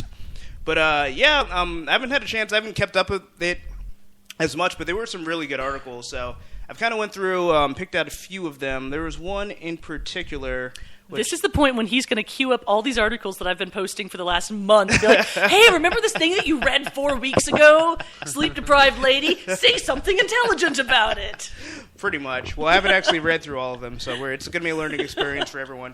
But no, there was one in particular where DC was... They're responding to the whole idea of, hey, we know that we've been pretty terrible with our female characters, but don't worry, this is a priority, and within a few years, we'll have the problem licked. And how many minutes in are we? Because I actually posted on my Facebook, like, bet how many minutes now it'll take before I turn into a rage monster. An hour 12. Woohoo! He can't be talking about food that long. Okay, DC, I don't know if you've heard, but we're already getting an Agent Carter series, which is going to have a female lead in a superhero series for TV, and they're already talking about spinning off, I always want to say Scarlet Witch. Oh, I'm such a horrible human being. Oh, Black Widow? Black Widow. Yeah, I do the same thing. Scarlett Johansson. They should not have cast her simply for Get that it right. reason. And there's actually talk, it's not official yet, but there's genuine talk about maybe a Mystique movie, because she's freaking awesome. And it would be a lot of fun to cast her as, yes. Every fan that I know that loves the X-Men movies that's female loves Mystique. Yeah. So it's just like and any guy, obviously, for obvious reasons, because she's a great actress, and you know what? loves Jennifer Lawrence as Mystique. They could get her cheaper anyway, because you You don't even have to have her on screen that often. Yeah. You know, you can cast that's tons true. of other people and only have her on screen in the rare scenes when she's blue and still have an amazing movie off of it. I'm not saying that you should underpay Jennifer Lawrence. I'm just saying if she's busy, you can still make this movie. Well, she is charging that Hunger Games money now, so Yeah. you know, they're going to have to, you know, drive that dump truck up. The point is, Marvel has already acknowledged, like, wow, we have female fans, and we like our female fans, and we want them to feel comfortable in our universe. Let's put some things out there. And what do you know? I think men are going to watch Agent Carter 2. I will watch it. I'm probably going to like it more than... You say that you're going to watch Continuum and Sleepy Hollow. I don't believe you. But this is Agent Peggy Carter. She helped found S.H.I.E.L.D., you know. This is in the universe that I'm already familiar with. And Agents of S.H.I.E.L.D., I need something to wash that taste out of my mouth. By the way, I also, on Kitchen Overlord, happen to have an Agents of S.H.I.E.L.D. pull-apart bread recipe and a Hydra pull-apart bread recipe. Do you get to pull apart, like, Agent Coulson? No, It's just like, no. There's okay. tentacles you can pull apart on the Hydra one, obviously, because it's stuffed with Nutella. Okay. But I'm pretty proud of this one. It came out looking an awful lot like the S.H.I.E.L.D. agent of the S.H.I.E.L.D. logo. Oh, So, nice. look it up, ladies and gentlemen. But Oh, yeah. and of course, Hill Hydra. Yeah. But meanwhile, over in DC land, they're like, I don't know, this internationally popular thing, the Wonder Lady? Was it Wonder Girl? What did we call her Wonder again? Gal? I don't know if we'd make any... Okay, dude, seriously, you could put up a Cartman-esque, you know, cardboard figure of Wonder Woman for 2 hours and people would pay money to go see it. Just put her on the screen. You will make your cash. It's just so silly with Wonder Woman especially. I can understand if it's like Miss Martian, Manhunter, or like Hot I can Girl. even understand which- they're like Black Canary. Like, Yeah. well, she's in a wheelchair the entire time, so how... Actually, that would make a freaking awesome movie, though. I Yeah. think you'd get a lot of people... I mean, she's a great character. Oh, yeah, definitely. And I'm not even hating on the characters that I mentioned, but it's like they're not as known. It's like Yeah. everybody knows who Wonder Woman is. It's like she hasn't been in as many movies as Superman or Batman, but she's iconic. She's part of the trifecta. Even people who have never watched a superhero movie or read a comic book, by process of osmosis, they know who Wonder Woman is. And yet they believe no one would see that as a movie. This blows my mind. It is so insanely misogynist of them. Come on. They'll okay. make Green Lantern. Green Lantern's great, but people know Wonder Woman more than they know Green Lantern, Oh, and they're willing yeah. to take a chance with him. Well, and on top of that, I mean, even if you just want to cater to dudes, what do you think the appeal of Tomb Raider is? It's watching Lara Croft's ass the entire time. Come on, guys.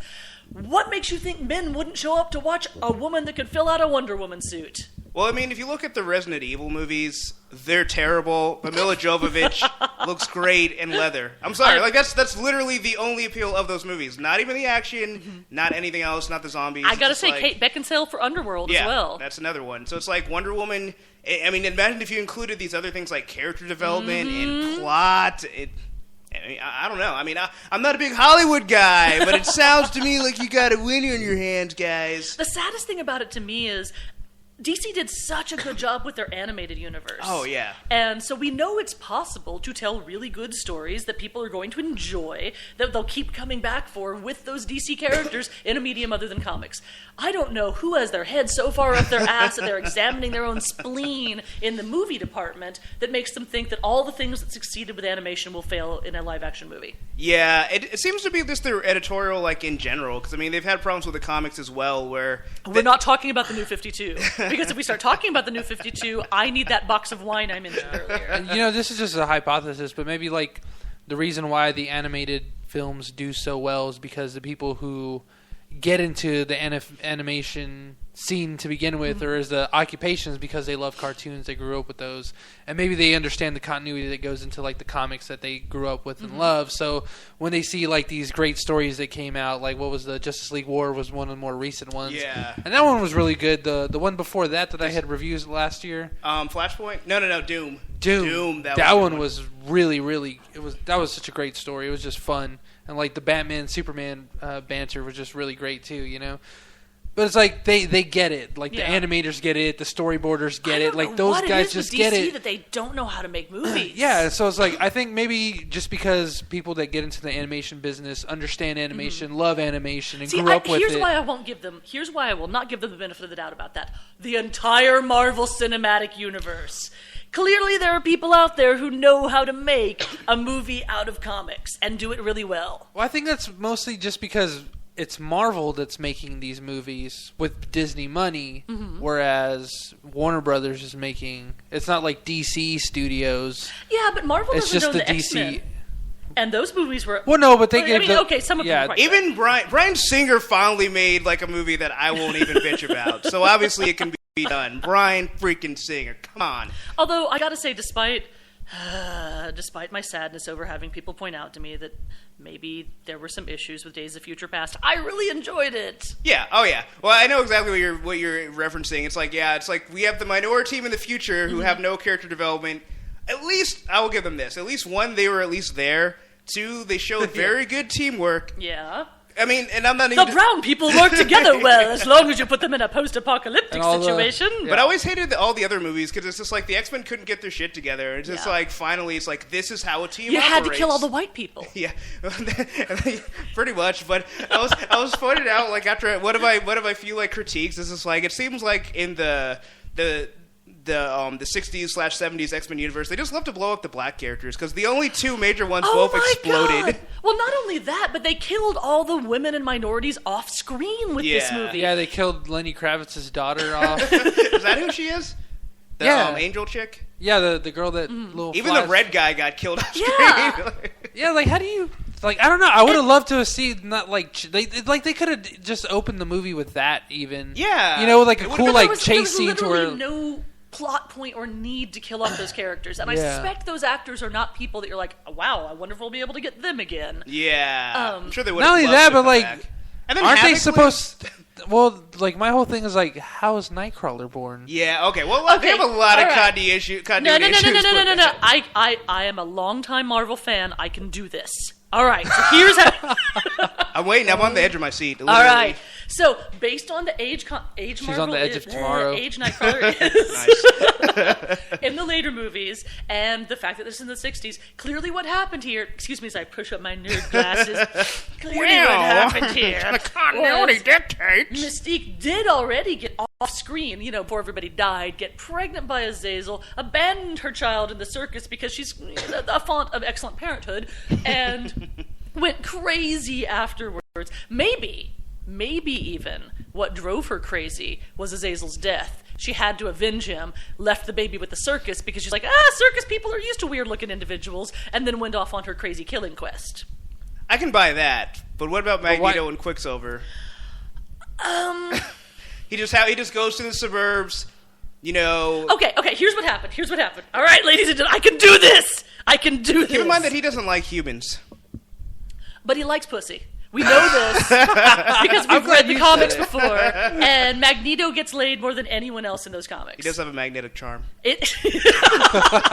I mean, seriously, as someone who's been reading these things since the 80s, you're like, every now and then you'll just see him like off on a boat with a blonde that he's just decided, whatever, I don't even care that she's human, I'm not going to let her know that I have powers, I'm just going to go sail around. I don't remember what the plot line of that was. I'm just gonna sit here and look like Michael Fassbender. Except in the comics, he's not drawn looking like that at all. Well, He's yeah. drawn more like a silver fox type of thing. Yeah. But Like yeah, the King of he Gondor or gets something. mad strange in the comics, and yeah. So I can More totally strange than see. Steven. I can totally see him. Like wood for sheep strange. Yes. Well, he was in the Savage Land with all like the animal people. Oh my god! What you're saying is there's a half dinosaur, half Magneto baby out there based on Sauron. Savage Land. I Exactly. was gonna say I smell. I and smell that is the basis for all the dinosaur porn. I smell bad Magneto Sauron fan fiction. Oh. Yeah, Why don't go to fanfiction.net. Nothing good lies. I'm just saying. It's So anyway, there. Quicksilver. What happened was Magneto just got drunk at a concert like everybody else because it was the 60s. Was it a metal concert? Yes, Magneto got drunk at an early proto-metal concert. Just needed a little something, and there you go. This little group called Metallica. Oh, come on! You know that with the kind of personality he has, like, he's been, like, the boy he's into has said no, he's going to go screw a bunch of girls in the meantime, and it would be really easy to impress them, because they've implied, though they haven't shown that they should totally do this on screen, that he can, like, do a lot of artistic sculpture as well as death things out of it, because the death things are usually pretty good looking. So I could totally see him with his, I guess his clothes are metal all the time now, and he can just turn it into the scary suit whenever he wants. Dude put some serious time into learning to tailor out of very fine chainmail, apparently. I will say just his cape alone. That cape is epic. You see, Like dude, his sporting, brain. he's just sporting a cape in the 70s. Like, no one's wearing capes. This dude's wearing a cape like nothing. But it's like a really Wait, fashionable, no, like... the 70s are when they were wearing capes. Didn't you ever see the original Battlestar Galactica? No. His shame. At this point, listeners, I expect you to be flooding all of his social media with shame. Hey, I'm busy fighting for mutant rights. I don't have time. See, that's the problem. Okay, so here's the thing. Tying it all back again. The original story, not just of the X-Men in general, but specifically of Days of Future Past, was a story of a woman and a group of minorities who went back to change the past to make it a better place. What did they do? And I enjoyed the movie, and I feel so guilty about this. They stripped her of all of Kitty Pryde of all of her important things, because God knows we needed to see Hugh Jackman even bulkier for the plot lead of another movie. And then made it a story about three white guys. Yeah. It's not a story about minority oppression and rights anymore. It's just a story of three white guys that aren't getting as much white goodness as they would like in their white worlds. Even the one blue guy was hardly blue throughout the movie. Exactly. Which, the continuity of that rage. My rage, let me show you it. The only excuse I have for the X-Men movie continuity is it makes about as much sense as the X-Men comic book continuity. That is true. Like, it's That just is like true. none of the movies fit. Hey, it's almost like they're indirectly, like subconsciously, they're like, hey, we're giving you exactly what you're already getting, so you should be used to it by now. Yeah. But yeah, I would have loved to have seen that with Ellen Page. Oh, yeah. I think she would have done a great job. And even if they wanted to do young Kitty and old Kitty, I'm not sure who I would have. I can't do fantasy casting for that for like someone in her 40s. Hell, they could have done Ellen and Ellen. Like No. like actual Ellen DeGeneres. No, she would not have been a good. No, forget I said that. I apologize. I apologize to the What does internet the matter with right you? now. That was just wrong. Yeah. Sorry. Well, but either way, yeah. But yeah, I remember what the original article we were talking about. Yeah, so DC. So yeah, DC. The thing is too, like, on the other hand of the spectrum, it's like, okay, you have Wonder Woman, who I think is like a sure hit for the movies. It's like they have all these other characters that they're using an Arrow and stuff like that. It's like these characters have so much potential, so much untapped I'm potential. going to come back to Black Canary.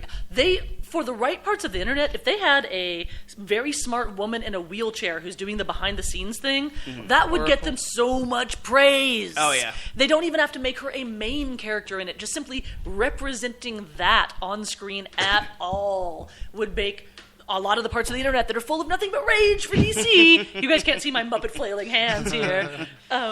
Very, very happy, and it would cost them nothing. Yeah. She could be a background character who's basically doing the same coordination stuff she does in the comics.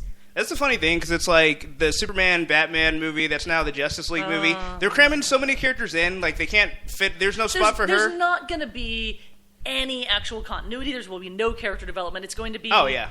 I think it's going to be worse than Star Trek Into Darkness. Yeah, I think that's kind of what I imagine, where it's just this one long action sequence, and then at the end they're celebrating. At least in Star Trek Into Darkness, they at least acknowledged all the people that died at the end. They're like, well, to try and stop the con, everyone died. Yeah. But at the same time, what I mean by that is Star Trek Into Darkness was nothing but callbacks to the original series. Oh, yeah. They didn't actually try and write a new story at all. It was just more of a fan service, wink, wink, nudge, nudge, pat you on the head sort of thing. And I think that's... What else can they do with that many characters with this Justice League movie? Yeah. It's going to be everybody showing up saying whatever their most common phrase is, and then off the screen again, and then Superman and Batman fighting. Yeah, pretty much. I mean, I'm sure like any character, that's not Batman or Superman, it's just going to be a cameo appearance. Yeah. And then just the fact that they're adding them in, and it seems like as they announce the casting, it seems like that's when they have decided to add these characters. Like it seems like everything beyond. It is a clusterfuck. Yeah, it is a clusterfuck waiting to happen. Oh yeah, it seems like everything beyond Batman. Not to make a pun of Batman Beyond. It just seems like that all just came like, oh yeah, we can just add this person and this person. Yeah. Everything's just an afterthought. The thing is, it feels like DC doesn't respect their audience. Oh yeah, no, I completely agree. I completely agree. Just as a tangent, the whole like Arrow thing, not the abs. No problem with most abs per capita. But I mean the fact that they don't even call him Green Arrow, like he's the Hood. Like they are so ashamed that they are promoting superheroes. Yeah. Thank you. Thank you so much. I complain about this over on Fanboy TV all the time, and the guys there are like, whatever, it's comics, what do you care? Marvel is reveling in it. Marvel's like, you know how much we love comic book characters? Oh my god, we're giving you Guardians of the Galaxy. We're going to give you a fucking raccoon with a machine gun. Love us, everybody. Whereas DC's like, I'm so sorry we made a Superman movie. I apologize. We're going to try and just make it about Jesus. Can we do that? Will that make everyone happy? Yeah, because even in Man of Steel, they never even called him Superman. He, in fact, insists that it's not an S. No, she started to, and then they're like... Yeah, well, there was another part where they're giving that black colonel guy a sit rep. And then he was like, yes, sir, Superman's fighting the aliens. I'm sure that was an accident of editing that they And then the guy goes, Superman? He's like, that's what they're calling him, sir. They're calling him Superman. Okay, so in one scene, I'm sure it was originally written like, oh, that's Superman. And then they just ad-libbed it to make it less ridiculous. It was that super It's not an S. On my world, it means hope. She's like, yeah, well, you need to learn English now that you're in America, Superman. We don't tolerate no H's having S sounds. Or the opposite of that. But yeah. But yeah, they seem to be constantly like. I felt like the Batman movies were also just an apology about being a Batman movie. I can see that to an extent. Yeah, I'm not a huge Batman fan either, so I might be overly critical. Or I might be overly critical because they were just bad movies. But, you know. I have to disagree. I'm sorry, I didn't come out hoarse enough to actually have this conversation with you. If you can give some gravel to gargle, I'll try and keep you have to scratch your throat with steel wool for about approximately 12 hours, and then you got the voice. Whereas Marvel loves it. Marvel loves the fact that they're superheroes. The only thing that they have to shy away from is actually calling anyone mutants, which is getting annoying. But I understand why they have to do it for legal purposes because of who owns what. Yeah, I'm sure they would love to have mutants in there. Man, we were born in the age of miracles. Oh, man. But just to go to another article, and I'm glad that you brought up the Star Trek Into Darkness, because one of the things they mentioned... do I get to discuss how horrified I am about Khan? No. Said, no, other things now. Move along. Not anymore. Well, you can discuss that. While he's searching. Okay, here it is. Why couldn't they have cast an Indian guy for Khan? His name is goddamn Khan Noonien Singh. They had an entire series of books, and yes, I've read some of the Star Trek books, about the genetics wars. Hello! Okay, India is apparently a hellscape in this future, but whatever. British guy? British guy? Come on! So you're implying that Benedict Cumberbatch is not Indian? I'm sorry, you can't see me actually hitting my head on the table over here and just flailing around for a knife. Is he like Johnny Depp where he's like 1/35th or something? It's okay, guys. There are so many genuinely good actors they could put with this one. My personal... no one else agrees with me on this casting, but I would have loved to see Vikram Singh, who was actually in... he was in Chuck. He was like the little wiry Indian dude there. I loved his character so much because he was a Hindu. Nice. Yes, thank you. And but anyway, he's got a really great ability to both be like very contained and very intense, and then just let go with the crazy, which would have been great for Khan. But even if you didn't want to do someone that would have fit the character of Khan perfectly, you could have at least gotten the guy that played Saeed on Lost, I was for just example. thinking that. Everyone was like, why isn't Naveen Andrews even up for this role? Mm-hmm. Yeah, when you put it like that, I cannot argue at all, because Saeed is awesome and he needs to be in more things. Other than Once Upon a Time in Wonderland. I apologize in advance for all of America about that wig. I thought that was him. I was watching it a couple of weeks ago, not knowing what it was until like it went to commercial. It was terrible. I was like, dude, is that Saeed being like a total like badass prince or something? Kinda. I feel bad for him because the man can act and he's beautiful. And yeah. I'm not disagreeing. I'm just saying. And I don't know why he's not getting better roles. Yeah. Oh, maybe it's because he's brown. Maybe. But that just means they should probably be at least casting him as villains. That is typically what happens. He's got the British accent too. So I it's know. Perfect. Yes, I'm with you. Because he was in what was that movie called? It was not Death Proof. It was the other one that Quentin Tarantino and Robert Rodriguez did. Planet Terror. He was like some crazy scientist in that. I missed that. You didn't really miss much, but I did really like his character. His character was ridiculous. So what was your actual point, other than me going off on how there's no reason? And it's not that I'm obsessed with getting more gorgeous Indian actors on screen, though that wouldn't suck. But if you've got a character that role was already made for in modern America, why not? I mean, not only could they have given it to any Indian American or Canadian American actors, they could have given it to a Bollywood actor and gotten a whole subcontinent of viewers interested in the movie. Yeah, they really did not do their homework. No. Maybe they just don't know math. Well, maybe they think like 1 million is more than 1 billion. I think the thing is, J.J. Abrams has come out in multiple interviews saying that he hates Star Trek. He Oh, just really? absolutely hates it. He was on The Daily Show explaining that he doesn't like things that make him think, and he always hated Star Trek growing up because he felt like it was for smarty pants people, and that's why he wanted to make a Star Wars movie. So unfortunately, they gave him Star Trek as like his lead-in before they started to make new Star Wars movies, and he's super happy now that he gets to apparently make something that, by the way, fans, he considers you stupid.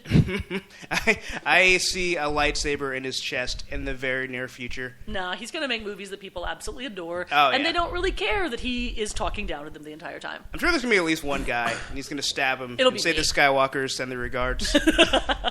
But yes, what was your point? Okay, so I was going to bring up the article about, it's entitled, We're Losing All of Our Strong Female Characters to the Trinity Syndrome. So Trinity being the Trinity. I thought you were going to say malaria. I was like, it's got to be stopped. It's got to be stopped. This is just as much as an epidemic.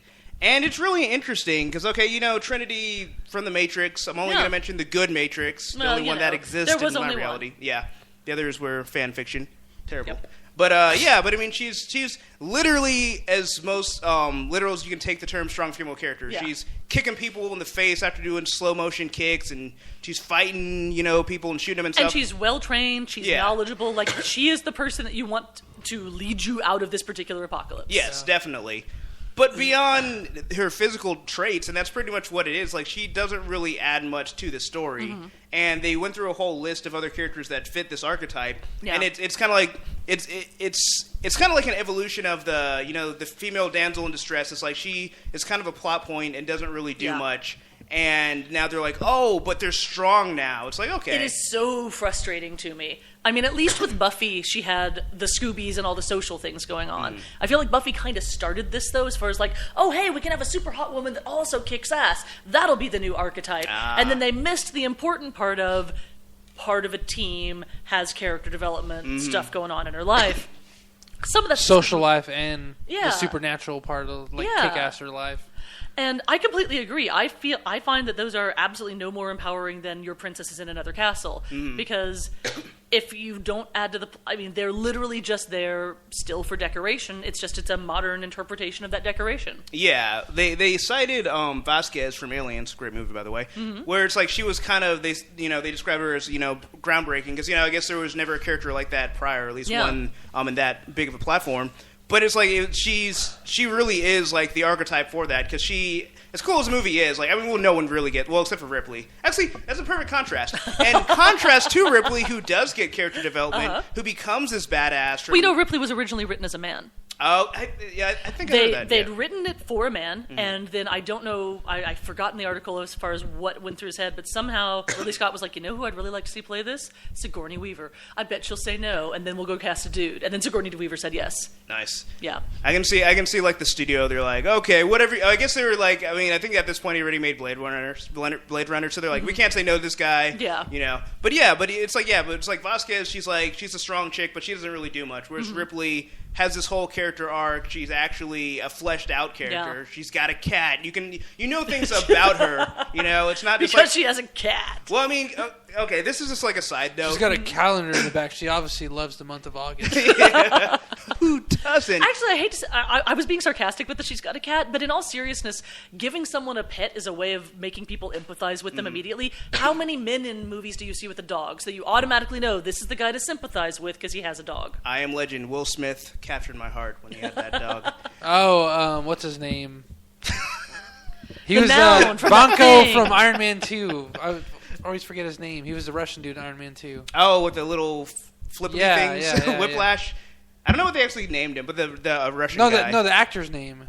Oh, I don't know. What the hell? The guy from Tron. I know. We are actually having two simultaneous he was in different Once shows Upon a right Time now. in Mexico, and he had a little Chihuahua puppy that died, I believe. I don't remember. I just remember he had a bird. And they had his thumb up its butt. Anyway, so my point is, okay, so Ripley would be the archetype that we would want to see with Yes. not only just female characters, but characters in general, but especially female characters. And instead, they give us basically these paint by numbers, like she's the tough chick. Like it would be you'll take someone like Black Widow. I was about to say Scarlet Witch again. I know. I do it all the time. You take someone like Scarlet, like. I was standing right there. Scarlet Widow. Scarlet Widow. We're just gonna call her Scarlet Widow. You take someone like Scarlet Widow, and she's got this. She's a fleshed out character, Yeah. especially in the Avengers, which is pretty much essentially an action movie. Oh, yeah. They still take out time to actually develop her as a character, and it's like, okay, this is And what it we. didn't detract from the plot. It actually made the story more interesting. Yeah, it was beautiful because especially you take people that aren't really big comic fans and they look at Hawkeye and Black Widow and they're like, why are they there? You've got a Hulk, you've got Iron Man, and it shows like this is why she's part of the team. Yeah. Because she brings a skill set. She has a very particular skill set. Yes. She will find you and she will manipulate you. And Marvel does that with some of the background female characters as well. I really liked what they did with Freya in Thor 2. Oh yeah. Where you mostly before that have seen her as sitting on the throne next to Odin, kind of doing her thing, and then she's actually quite cunning and gets herself killed, but also, which unfortunate, but whatever. But I liked that. I felt like there was so much actual character development and proof that she was worthy of being Just in the that, like 2 minutes. Yeah. Like, dude, I was like, oh my god, Renee Russo. It's so great. Too soon. Yeah, I was so pissed off. And man. how 2 minutes? I mean, on the one hand, 2.5, you can bro. say how hard is that. On the other hand, apparently very freaking difficult for Hollywood. Yeah. I think that's the whole thing. It's like they just don't seem to get it, which is not surprising. It's Hollywood. Yeah. I mean, they're a little slow. Marvel of all people is creeping in more and more with it, though. Oh yeah, Marvel, they have their ducks in a row. Yeah. I mean, Captain America: Winter Soldier, another perfect example of Scarlet Widow, where it's like, I mean, Cap's name is on the poster. He's who the movie's about, but it's like without Black Widow, like he would have probably been killed pretty much. Like, and it wasn't because she showed up and happened to be the first person in the battle before he finished it. It was because she did things. Yeah. It's like they play off each other so well, and she's like instrumental in him, them saving the day. Really. Yeah. It's Yeah, like, I remember reading somewhere where they were saying that like she just fits into the damsel in distress thing, and I was just kind of like, no, because if it wasn't for her, he was pretty much the damsel in distress the entire freaking movie. Like, she's basically walking him through on how to like pretty much technology. Like, this is how you technology. Yeah, I was gonna say he would have never made it to that Apple store. He would have never known to and kiss all her this to avoid people all, tracking them. All this was just based on because she passes out when they bomb Arnon Zola's bunker. And so he's got to save her. They're like, oh yeah, she totally fits the damsel in distress. I'm like, yeah, but like the 30 minutes leading up to that point, she was basically holding him by the hand. That's Like, ridiculous. this is how you espionage. This is how you technology. Yeah. This is how you super spy. It made me feel like, okay, Grandpa, we're going to sit you down today. We're going to explain the internet. It's not just a series of tubes. Exactly. It's I so know what much you've more. heard. Now, we're not... Okay, there's certain words that we don't Google. Yeah. One of them is tentacles. But I think it's funny how like someone would get that impression where they're like, "Oh, she's a damsel, he's saving her." It's like they obviously have a filter where they only want to see what they want to see because she saved him too. Yeah. It's like, well, how? I think the thing about it is tying back to the strong female character, which I'm so sick of quote strong female characters. You've got this archetype in your head that if you don't have the woman with the action scene, then she must not have done something that contributes to the plot.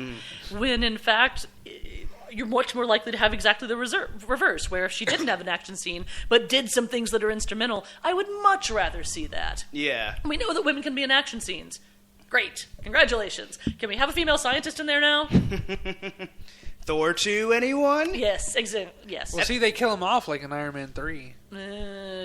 I'm not, Tony's ex, like all of a sudden she just like has a change of heart. Oh last yeah. minute. Well, I nothing. want to kill you. Again, Iron Nothing Man about that 3 movie was good. And he just Yeah. shoots her. And she's like, oh, like that blank stare. I really That's do how feel she like there was dies. one Iron Man movie. Am I wrong about this? I will No, confess, you're I do like Iron Man 2. It's not a good movie, but I like looking at it. It's pretty. I would agree. It's a fun movie, but Iron Man 3, the plot, it had plot holes that you could drive a Starship Enterprise through, or more accurately, that you could drive all of his spare fucking suits through. Trust me, like, I have ranted about that to no end. When that movie came out, like, okay, because Marvel had been doing so well. Obviously, Iron Man 2 wasn't that great, but it was still, like, a fun movie. It didn't make my head want to explode at the end. At least, like, it was consistently just, like, on the same level of, like, we're trying to have a fun movie. Yeah. It was like Iron Man 3 starts out like he has PTSD. It starts out like it's going to be dark. Like, you think you're going to get a really, like, introspective and good movie out of it, and then it just falls apart just piece by piece. And the thing is, I know they can do good sequels because Thor 2. Thor 2 was so much better than Thor 1. I enjoyed Thor 1. He's a pretty man, and it was an action movie. What more do I need? And Thor 2 was also a good story. Yeah. I think that's the thing with Iron Man 3. Like, it had destroyed my faith in all Marvel movies. Like, honestly, I was just like, they're not going to try anymore. Because I was reading these articles, and they were talking about, I guess, when sci-fi was king in the box office, and people are, you think that this is going to last forever, and then it's just like, Iron Man 3 hit, and it's just like, all right, this is the beginning of the end. I do think that we're nearing peak superhero. Like, I think we're a couple years out from it, because even I, at this point, like, the reason I'm so excited about Guardians of the Galaxy is not because I've ever read a Guardians of the Galaxy comic, because I have not. I admit it now to you, denizens of the internet. I want to see a kick-ass science fiction space adventure, though, and that's what they're promising to give us, and it looks great. I cannot wait for that. But Doctor Strange, I don't know, maybe. I'm trying to remember who else is. If they cast Saeed as that, then I think they'll be great. There were actually some people suggesting, and once I saw a picture of him, I'm like, oh, please do it. But I'm blanking on his name now. Is that the guy from The Mummy? Yes. People keep saying him. I don't know his name. I want to say Odin something, but I'm probably messing it up terribly. By Odin's bed! Yeah, it seems like it's Oded Fair. Okay. And he's beautiful, and B, he's got the face and the beard and that perfect little hint of gray at the temples that is like, you look at him, you're like, why had I not thought of this before? When you see him with the beard and the gray at the temples. And he's got the acting chops to be able to pull off, I think, a role like Stephen Strange, which... Yeah. Because if you don't get someone with good acting chops with that one, it's going to be over the top and just like Dr. crazy Orpheus. magic show. Yeah. Especially with that cape. I don't know. I should have more faith because I thought Thor's costume and Wolverine's hair wouldn't translate well, and they managed to make it work. But that crazy, crazy Stephen Strange cape, I don't know about. They really have done a marvelous job with those characters. But anyway, I don't know how much more I have in me. And knowing that they have movies planned until, what is it, like 2026 at this point? Until the like, end of literally. time, pretty much. And then DC is desperately trying to, like, scramble in there, like, hey, guys, we can make superhero movies, too. Not with any women or people of color, but we can make superhero movies, too. And that Cyborg solo movie is going to be coming eventually. Oh, my God. They're just going to make him like you're going to make him work at the Genius Bar at Apple. They're going to completely rat out all the superhero stuff. So, your iPod's not working, Louise dude? said they have plans till 2028. Wow, Okay. I was close. Attack I was of only the 2 Clones. years off with 2026. But Winter Soldier really revitalized my faith, and I know that we're still going to get a few more Iron Man 3s. Yeah. I mean, there's no way they can all be as good as Winter Soldier, but it's just like, I think Marvel, I mean, especially like the casting that you mentioned with Odin Beard, he should totally, because like that's You're just calling that actor Odin's beard now? Racist. I apologize, Internet. This is all my fault. I don't actually remember what you said his name was, so I'm going to go with Oded that. Fair. Yeah. Yes. Yeah, what he said. Anyway, so Odin's beard. But it's like, okay, they're on the right track. Like, Yeah. okay, they still Well, could use... he hasn't been cast with that. That's my fantasy casting. Well, I mean, okay, with like with introducing more diversity and plots that actually matter. Yeah. It's like they're getting there. They're taking the right steps. So it's like now they just need to add just a hint more diversity. I mean, you look at the Avengers. You got a green guy. Yeah. And that's when a guy that's green is as diverse as you get in your cast, you got to try a little harder. And I know Marvel can do it. Yeah. So Well, I understand that they're seriously discussing a Luke Cage and Power Fist movie. Yeah, because they are going to do the series on Netflix. Oh, is that where they're going? Yeah. Okay. And I'm sure that will eventually become a movie, especially because they're pretty much like, okay, if Iron Man's the B level of Marvel heroes, Iron Fist and Power Man are like They're maybe like the D, maybe E level. They're maybe a D plus. But the thing is, they could bring a lot of humor to it as well as some diversity because they also did. I'm going to lose so much geek cred for admitting this. I cannot remember off the top of my head right now the name of the Marvel cleanup crew because there's that. The Wrecking Crew. No, it wasn't the Wrecking Crew. Or is it the Wrecking Crew that will No, go they in were and... actually janitors. Were they? Oh, okay. But yeah, there's an actual group of like superpowered janitors that'll go and clean up after the big fights. Oh. And I apologize, Internet. Losing geek cred. I cannot remember their names. But they worked with them on several occasions. Oh, okay. And I think it would be hysterical if part of what they do is literally show up after some giant superhero battle and be like, hey, ma'am, I understand you've been trapped under this building for 2 days. We're going to come get you out and help you with the legal paperwork when you sue the Avengers. Louise said they're called damage control. Yes, thank you, Louise. Thank you so much. Do they totally need... Okay, the same way Agent Coulson is like in all the Marvel movies, they need to have them. Because like it'd be like after the Avengers, after all the wreckage and all the deaths, like you just see them in the background. Like they never really have a huge role, but you know they're there making sure that everyone is okay. You know, they're like there with the emergency workers. Yes. You know, just helping out, leading the charge.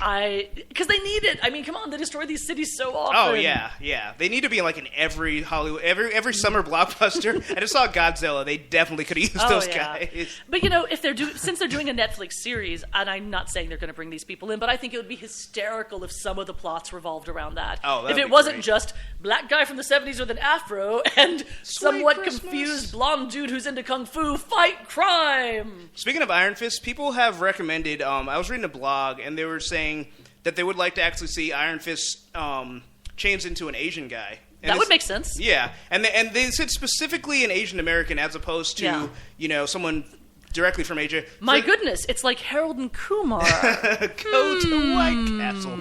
But the main reason why they said that, because the whole purpose of Iron Fist when he goes to, I think it's Kunlun, he's supposed to be, like out of his element. Yeah. Like, he's not from this place. He's from somewhere else. So even if he's Asian, it's like, well, okay, yeah, if you grew up in Chicago, you're still if not you're going to... American-born Chinese, you're still going to be like, I don't know, I grew up eating burgers. Yeah, and then it just makes him still relatable to everyone, regardless of what race you are. And I think that'd be really cool, And again, I'm going to come back to Harold and Kumar. Those were hysterically funny movies. If it's well written and you've got Americans in there, you're good to go, regardless of what shade they are. Hey, they even had Doogie Howser. He made the cameo. He wasn't the star. He was in the background. Yes. But Yeah, it's just funny because there's a couple of people I've known over time where, normally being minority, people ask where you're from. Yeah. They mean like, where did your family descend? So it's like, oh, well, Mexico. I've kind of never really seen it that way. I'm just kind of like, yeah, I'm from Texas. And I've had friends. One was a close family friend until him and my wife's best friend separated. But he was of Indian descent, and I didn't know for like the longest time. I would always try to prod it out of him, like, where are you originally from? He's like, I'm from Brooklyn. Yeah. I was like, no, but like, where are you from? I was like, oh, well, my family. Well, because the answer is I'm from Brooklyn. Like, I've got a couple of close Indian he's friends like, as well. And when people will ask, I'm the one that'll step up, and someone is asking a friend of mine, like, oh, hey, where are you from? Like, she's from Ohio. Yeah. We met in Oklahoma. Yeah, he was like, oh, well, my family is actually, I think he said his grandparents were from like a little island off the coast of some South American or Central American country. And I was like, huh, but you're not Indian. He was just like, yeah, I'm like Indian descent. Yes, thanks for asking. And I was like, well, because it's a stupid question. it is, and I felt bad it's not for what just following that series of defines you. questions. But And there are more diplomatic ways of asking, like, what someone's ethnic background. Like, if that's what you're getting at, here's the thing. Yeah. If that's what you really want to know, if you're looking at someone like, dude, you are confusing to my eyeballs. It was. What is your I thought he ethnic was just background? Hispanic. I thought he was Puerto Rican because. Okay, I know what you're talking about now. Yeah, because Yeah. Mel was Puerto Rican, so I thought he was too. But he's got that thick New York accent. Obviously, he's just been raised in Well, Brooklyn all my his life. point to actually address your issue there is, don't ask people where they're from. The correct Right, answer no, I is learned where that. they're from. I learned that If you years want to know ago, what their but- ethnic background is, just flat out say like, "Hey, I don't know where you're from, but what's your ethnic background?" Just go ahead and say that Yeah. instead of implying that they're not really American. Right. I asked him like where Jack are you Bauer. from implies that you're not American. No matter, you could hear it in their voice. Come on. Yeah. This is kind of an aside. It is on the subject somewhat of people's ethnic backgrounds and people not feeling American. But But now it's going to be about superheroes. no, actually, it's a personal story. When I was in college taking Japanese, all the native Japanese speakers that were there, like the TAs and stuff like that, when they referred to white people, they called them Americans, but nobody else. So I always thought it was really weird. I mean, I think it was just like a translation error, but it was really interesting. Where it's like if there's a black guy, they're black, but if they're white, they're American. Yeah. It's like we're all American. I don't have anywhere else to go. All my stuff is here. So I don't know. I just thought it was an interesting distinction. Yeah, I agree. I completely agree. It's a silly one. Yeah. But. So, and the thing is, as far as the birth rate and whatnot, we've passed that tipping point. This won't be the case for long. It's about to be a lot more diverse world by the time our grandkids are around. So, well, your grandkids are around since neither of us have kids. That I know of. Hopefully, there aren't any out there. Maybe much like Tatiana Maslany on Orphan Black, somebody harvested one of my ovaries and didn't tell me.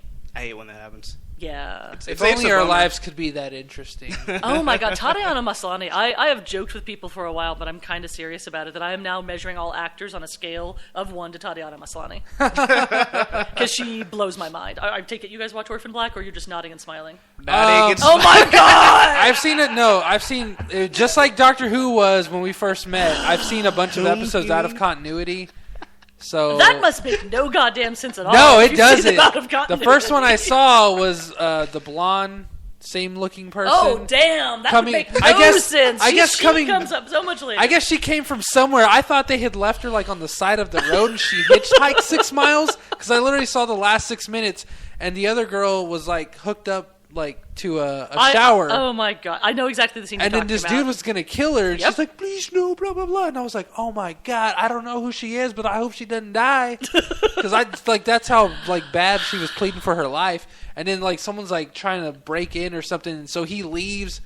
And then there's just shuffling. The moral of this story is these two gentlemen will watch anything animated because they are 7 years old. Yeah. But high-quality science fiction with an excellent plot. Nah, we'll get to it on Netflix after The Wire. In my defense, The Wire's not animated. It is a very good drama. I don't know why. I'm really weird. I watch two things. I watch comedies that are very ridiculous, and I shut my brain off, or I watch horribly depressing shows where my favorite characters. Continuum and Orphan Black. I have no middle ground. It's like Game of Thrones, where all my favorite characters die, or The Wire, where all my favorite characters die, or it's just I'm gonna watch the In-Betweeners, where it's a bunch of British kids making dick jokes. Yeah. Yeah. So. I mean, I love my sci-fi stuff, but I'm just really into comedies, cartoons, and anime. I love how on every podcast and Fanboy TV show I'm on, I am the nerdiest person there. Yeah. By the way, it's not that we have a token female, it's that we have the token actual geek on the show who's going to walk us through the nerdy shit. Yeah, I feel like my nerddom it's very concentrated. I know a lot about Game of Thrones, a lot about X-Men, but then a lot about Batman. You start spreading out further. I'm like, I can't swim. I can't swim in this geek world. I understand. I enjoy being there, but See, and that's I one need of the my things that floaties. makes people so surprised with the Illustrated Geek Cookbook tying things back around. They're like, wait, you're familiar with all these 50 different fandoms? Bitch, what do you think? I'm second I am those 50 different fandoms. Yeah, they converge to me. I'm the Voltron of this fandom. Before you ask, yes, I have read and or watched everything and played the games. Because apparently I live in some sort of horrible nerd bubble. I'm not entirely sure how normal social skills work. I mean, are you not supposed to walk up and just start talking about the X-Men movie or Octavia Butler? You should. I don't know what the second one is. I swear, every time you go, MacArthur Award-winning science fiction writer, the only notable African-American science fiction. Well, I like Nella Hopkinson too, but as far as the one that people know ever existed, that would be her. That person. I forget that you have to read words that don't have pictures next to them in order. I have read all 5 books of A Song of Ice and Fire. Wow. I'm getting around to other books. That was my gateway drug. So I To will reading? To reading. To reading books without pictures. He went straight from reading Rainbow to Game of Ice. Pretty much. LeVar Burton is a national treasure. Yes, he is. I actually completely agree with you there. I can't wait for reading Rainbow to come back. I'm going to have so many more books to read after I watch those episodes. so many more kids' books. But don't take my word for it. So, no, I swear, every time we go to your place to record, I'm steal always books. fascinated with all the books. There's books that I didn't know I wanted to read until I'm sitting there And then like you're like, In the hey, car, I gotta like, go. he's never gonna miss this I gotta go book. powder my nose. Like, all right, take your time. And I'm sitting there looking at the book, looking at the back of the books. Like, that one looks good. I'm gonna put that one in my. That's in true. My, I have in my to read excellent list. taste in Oh my, books. but it's not even excellent taste. You have so many. Just See, like the sheer that volume. shocks me when you say that because I actually cut it down by about 40%. I used to have about 5,000 books, and now I've only got about 3,000. So you I remind could me live of in this, a smaller apartment if I would get rid of my books, but I won't. You remind me of a character from a short story anime called Read or Die. And this girl literally almost kills herself because all the books in her apartment. Well, one, she goes All broke things can be because taken back to anime. she goes broke because she decides to buy books on payday instead of paying her rent. And then when she goes home, all the books, there's so many, they fall on top of her and she almost dies. So the moral of that story is the Japanese believe you shouldn't be literate. Yeah. You and can't that, be too literate. There's a cap. And that if you See, try here's to the revive thing. history, George Washington and Leonardo da Vinci will come back to kill you. Oh, well, everybody knows that. It's a really crazy, but it's a fun, like, See, pseudo-historical. Here's what I want wanna like see. batarangs. Yeah. Here's what I want to see. When I'm not using the Thunderdome to fight other people, I really want to see Teddy Roosevelt and Vladimir Putin. Shirtless, fight it out, boys. Fight it out. My money's on Putin. 'cause Oh, he and the knows- main villain. Are He you knows kidding? Sambo. No way. That mustache alone. Teddy's going to take Putin down. Well, if you think about it, okay, Putin wrestles bears for fun, as all Russians do. Mm-hmm. So a bear. Unconfirmed. Well, that's what my KGB contacts told me. So a bear is almost like a guy that has a mustache over his entire body. I can see that, but Teddy Roosevelt, he's like, you know what? I've got pneumonia. Put me on the back of a moose. We're riding across this river. Rough Riders. Yeah, I was about dude. to say, he is so Rough hardcore that he's inspired a rap group called Rough Riders. So No. but that And a was brand his of group's condoms. name. yeah, no, I know, and they named it after him because they were like, They man. also named toy bears after him. Teddy bears. Yep, it's true. That is actually what they were named after. Yes, So he's got a soft side as well. Yeah. There is no soft side in Vladimir Putin. But they Except for nicknamed his a stomach. vicious animal. he has had a couple extra servings of borscht these days from the looks of it. Oh man! So I have a really silly topic to talk about. Yes, people, please. People are all just angry about this.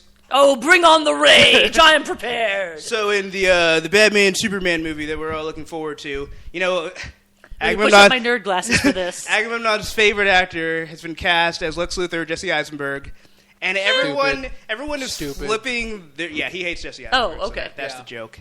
So everyone's flipping their shit that Lex Luthor is going to have hair. Oh, are they not going to shave him? No, they're not going to. They should have shaved his He entire looks body, like- eyebrows and In all. the picture they released, he looks like a young Kenny G. Like, even the way the hair split. Because I, for example, thought that the... I'm not even mad at that. I'm just like, he looks like Kenny G and stuff. I'm going to blank on the actor's name, but in Smallville, the guy they cast as Lex Luthor, he wasn't naturally bald. They just shaved that guy. Michael and he Rosenbaum. looked fantastic. He also looks really good with hair, sir, if you were lonely. I'm just saying. But, okay, we have razor technology, and it's Lex Luthor. But the funny thing is, in the previous Superman movies that everybody loves, did he not have hair? No. Lois and I mean, Clark. I thought had he hair. actually had like a wig that he would wear. In the Lois and Clark TV show, John Shea had hair. Okay, well, I have the dimmest of memories of that. Okay, maybe Are we'll- you eating a vat? Is that a cocktail you're not sharing, or are you just eating a vat of maraschino cherries? I like to put cherries in my Coke. I see. I was hoping that he was like, oh, here's a little bit of the bourbon for you there. No, Made in I've, old-fashioned. he lets it soak in there and then eats them. I've sworn off liquor until my wife is done with the pregnancy. Oh, that's kind. Because then we're going to pop open that Crown Royal. You'll be invited. of All course. right. And we're just They'll be going like, to... here, you hold the baby. We're having a drink. Which I would be fine with that. That's not a bad idea, actually. I like babies. And now your watch begins. Now the watch begins. Damn it. Okay, well, I could have sworn that in at least Superman Returns he had a wig. Maybe he did. I could have. Okay. Lex Luthor? Yeah, Lex Luthor. I could have sworn he had hair. I don't. That was the 80s. I only have the dimmest of memories. So Let me Google real quick. Oh, in the Christopher Reeve Superman. Yeah. You said Superman Returns. Well, I said that making me think afterwards. Kevin Spacey. Oh. No, yeah. Gene Hackman. He had hair. Okay, there we go. Okay. So that was my point. So it's like, okay, so these are the Superman movies that everyone that likes Superman movies loves. Mm-hmm. He had hair then. He has like the curliest of hair. He has like Will Ferrell. Well, then hair. that works for Jesse Eisenberg. But it's just funny. It's just like so. Well, I'm just saying he looks like Kenny G. I'm not mad. Like they casted Jesse Eisenberg. I'm already mad. It's like there's I don't no care what coming his back. hair looks like. I just don't like the You can dude. have the perfectly round and smooth bald head. I like Kenny G. That actually kind of helps his cause. Dude, I hope they give him a stupid superpower. Like he has like the powers of Banshee from X-Men that he channels through a saxophone, and he just blows Superman out of the air. Superman, dig this saxophone solo. It just sounds like. You know what I want to see? Okay, Marvel, since you've got things planned out through 2028, somewhere in there you better have the goddamn West Coast Avengers. Oh, nice. I want to see Squirrel Girl. Thank you. I would love to see Big Bertha in there. But I was like, and they could get all the other like. You can fill out the West Coast Avengers with all the reject mutants when you're talking about the Miracles, ma'am. Miracles. All the reject miracles. What about the Great Lakes Avengers? I don't know why. I just like the name. I remember. I think that's the one Squirrel Girl was part Yes, of. that's what I was Okay. saying. Oh, did I say Yeah, You said West Coast. I'm a horrible human She'll being. be a part I of all apologize, that. Internet. The West Side Avengers. But Yes. I meant West. I never read the Great Lakes Avengers, but I don't know why. I was so amused by this. They were wonderful. They showed up in a lot of Deadpool in some of the earlier Deadpool okay, that comics, makes and so sense. you kind of see them in the background, and he's just kind of up in Minneapolis. for no Luis good says reason. Squirrel Girl is going to be in the Ultimate Spider-Man Season 3 cartoon. Okay. So I watched one part of an episode of that recently. It was Deadpool fighting Spider-Man. Uh-huh. I haven't seen that one yet. Okay, so obviously, if you've been listening to this podcast, especially today, I like puns, and I like very bad puns.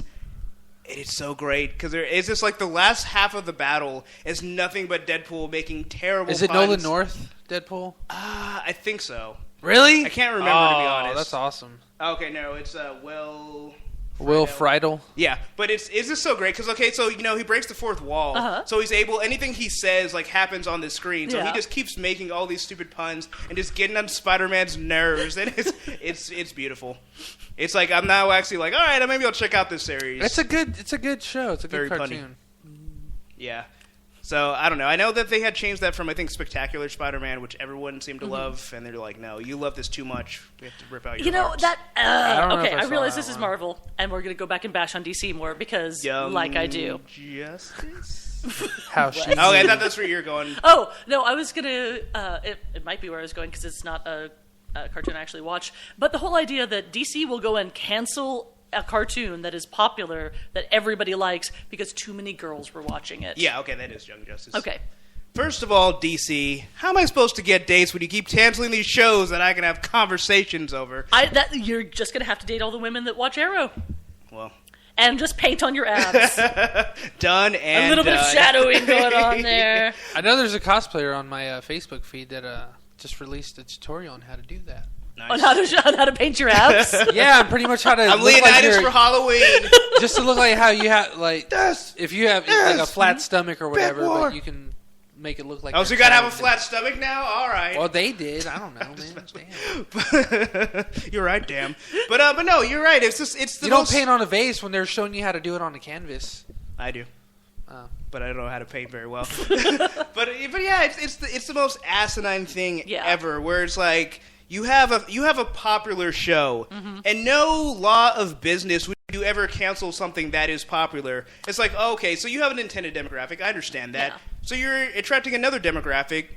You should just be like, okay, this is great. This is unexpected. It worked for My Little Pony, and I don't mean that in a silly, ironic way. I mean, in all seriousness, it worked for My Little Pony. Their demographic is, 6-year-old girls, and now they've also got a bunch of anywhere from 18 to 28-year-old guys that are also into it, that are, as much as bronies get... You're going to get so much hate mail after this, but as much as bronies get made fun of, the people I've met in real life that are serious bronies are generally really wholesome guys. Like, they actually like the friendship is magic message and don't feel like they need to be like testosterone rage machines. Friendship is magic. Except for me. Friendship with me is nothing but a ball of hate. But anyway, so... Well, their magic can be hate, too. That's true. It's magical hatred. And like Regina on Once Upon a Time. It's blood magic, like in Game of That's Thrones. actually true, except it's much grosser than that. Once every 28 days, I am super powerful. And the men in the room all just shuffle to one side. Save me! So, they rolled with it. They were like, okay, fine. That means that there are people that'll buy even more expensive toys. We'll put those out there, and then we'll keep making the ones aimed at 6-year-old girls. And the whole idea that, like, oh, well, we can't put this because it's 2 different sections of the toy store. Well, that's just a fucked up thing about toy stores. Yeah. Maybe you should say, no, or heaven forbid, they're all still dolls. You can put some in both sections. Yeah, it's so ridiculous. And the thing is, like, okay, even if they're like, this, it's such a ridiculous dilemma, and it just shows us, like, how outdated their thinking is. But it's just like, it's almost like it's, like, so segregated. It's like, there's no way that a female child will go into the male section for the toys. It's like, really? Like, is that... Unless they're looking for their Do we have to dad. knock down the Berlin Wall to get this to Yeah. happen? Do we have to scale 700 feet of ice to get past this wall? It's a Which is freaking extra aisle. ridiculous because here's the thing. Girls go over into the boys section all the time because boys default. So if Yeah. you want some Legos, you go to the boys section, you grab your Legos, you put them in the cart, you go back to whatever else you're supposed to look at. Boys don't go into the girls section because they've been told that if they do, they're a pussy or they're a fag or whatever insult they're throwing around this week. And it's not that they're not... A lot of times they're not interested in the stuff, but sometimes even if they are interested in the stuff, it's that shame factor that does not come... It doesn't start with their boys, it starts with the media. Yeah. Telling those boys that they're not manly enough men at 6 years old if they go shop in that section. Instead, you just have to steal it from your sister. Do you like the irony that they try to make it seem like it's unmasculine to want a doll which could be naked? Yeah. I mean, it can be creepy in other ways, but it just the baseline of that, it's like, how is that not manly? Instead, you have the naked male doll, which nothing wrong with that if that's what you're into. But it's just like, it's just funny how those are what the perceptions are. It's so weird. And also the whole idea that boys don't play with dolls when the G.I. Joes are the exact same size as the Barbies. Like, kids play with dolls, kids of both genders. Yeah, they do slightly different things with them. Whatever, they're still dolls. Hey, someone's got to have the kung fu grip, and someone's got to... That kung fu... He's scratching his balls as you say kung fu. I scratched my leg. Which I thought was extra appropriate for the kung fu grip. That's not what I was doing. Don't squeeze them too hard, or Barbie might have to get an ice pack.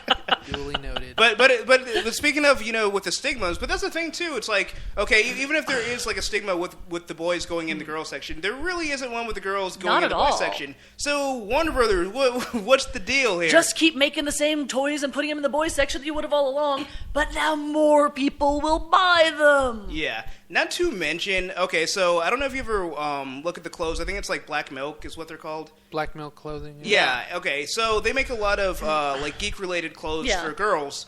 So they have, obviously, my favorite, Game of Thrones. They have like Wonder Woman bathing suits and stuff. And I'm looking at this like, if I were a girl, I would buy these. I would buy them anyway if they would be Yeah. in my size. That, but I have that wide and hips. her universe, both of those, her universe also makes a bunch of them. Yeah. And that is very frustrating for me because any of you that want that nouns. Any of you that want to stalk me on Facebook, I'm there under Chris Rachel Osland's my name, same as you'll see all over Kitchen Overlord. And I am not a tiny woman. I'm not gigantic, but I am definitely like right on that line of like this is plus size clothing, and they have nothing that'll fit me. And like it's great that you have some geeky clothing out there, but have you been to a convention? You could, and I don't mean this in a mean way. You could sell so much more if you had above a size 12. Yeah, I mean, just to have, like, diversity, but I like how you put that. Like, have you been to the conventions? Like, do they actually go and try and find out their customer base? Yeah. It just seems like they're just like, well, the same people that buy American Apparel are going to buy this. It's like, no, I don't think so. Not really. Yeah, but no, that's what I mean. It's like We in their all mind... start with like this base set of stats, Yeah. and geeks in general don't put a whole lot into body after a certain age. I think that kind of seems like that's like America in general. That's true. That's true. But We yeah, are America intensified. but I mean, but that's the thing, going back to the, So my point with Warner Brothers being like, oh, well, we can't market this to girls. Like, girls buy other things too. You can have Young Justice clothes. I mean, Yeah. it's like I remember one time going to Target, not even the mall, going to Target with my sisters and my mom, and being there for 2 hours. So you're telling me if they were all into Young Justice, you would not sell an insane amount of merchandise to them? And on top of that, like, even the craptastic convention that I just went to, which don't go next year, people. There are better things if you're in Texas to do, like stay home and masturbate. But anyway, unless you're 6, in which case stay home and play with your dolls. But Or do both. Or do you have a lot of 6-year-old masturbating listeners? One of the 6-year-olds, but I mean, play with the dolls and masturbate is what I mean. And we have one. Good for him. Precocious young man. The point being that the number one thing that I saw the little girls in was not what you would expect of like Princess or My Little Pony. They were all there in either Wonder Woman or Supergirl costumes because those are iconic. And you can buy a T-shirt that's like fitting of a 6 or 7-year-old girl. I would say starting from, there were some girls in onesies all the way up to girls at about 13 or 14 that weren't doing full cosplay but had just bought a Wonder Woman T-shirt or a Wonder Woman dress or a Supergirl T-shirt and Supergirl dress because those are all that's available. Yeah. They were so annoyed that all the other girls were there in the exact same thing that they had. They would have loved to show up in any other superhero stuff that's available, and it's just not out there. Yeah. I have a good business idea now. Like it's like this is an untapped market. We need more female superheroes. Just to go back to, or not to go back to, but so there's a comic that's it's an indie comic. It's called Super. And it's almost like a spoof of comics, but they actually bother to develop their characters as well. And so they have a character called Blitz.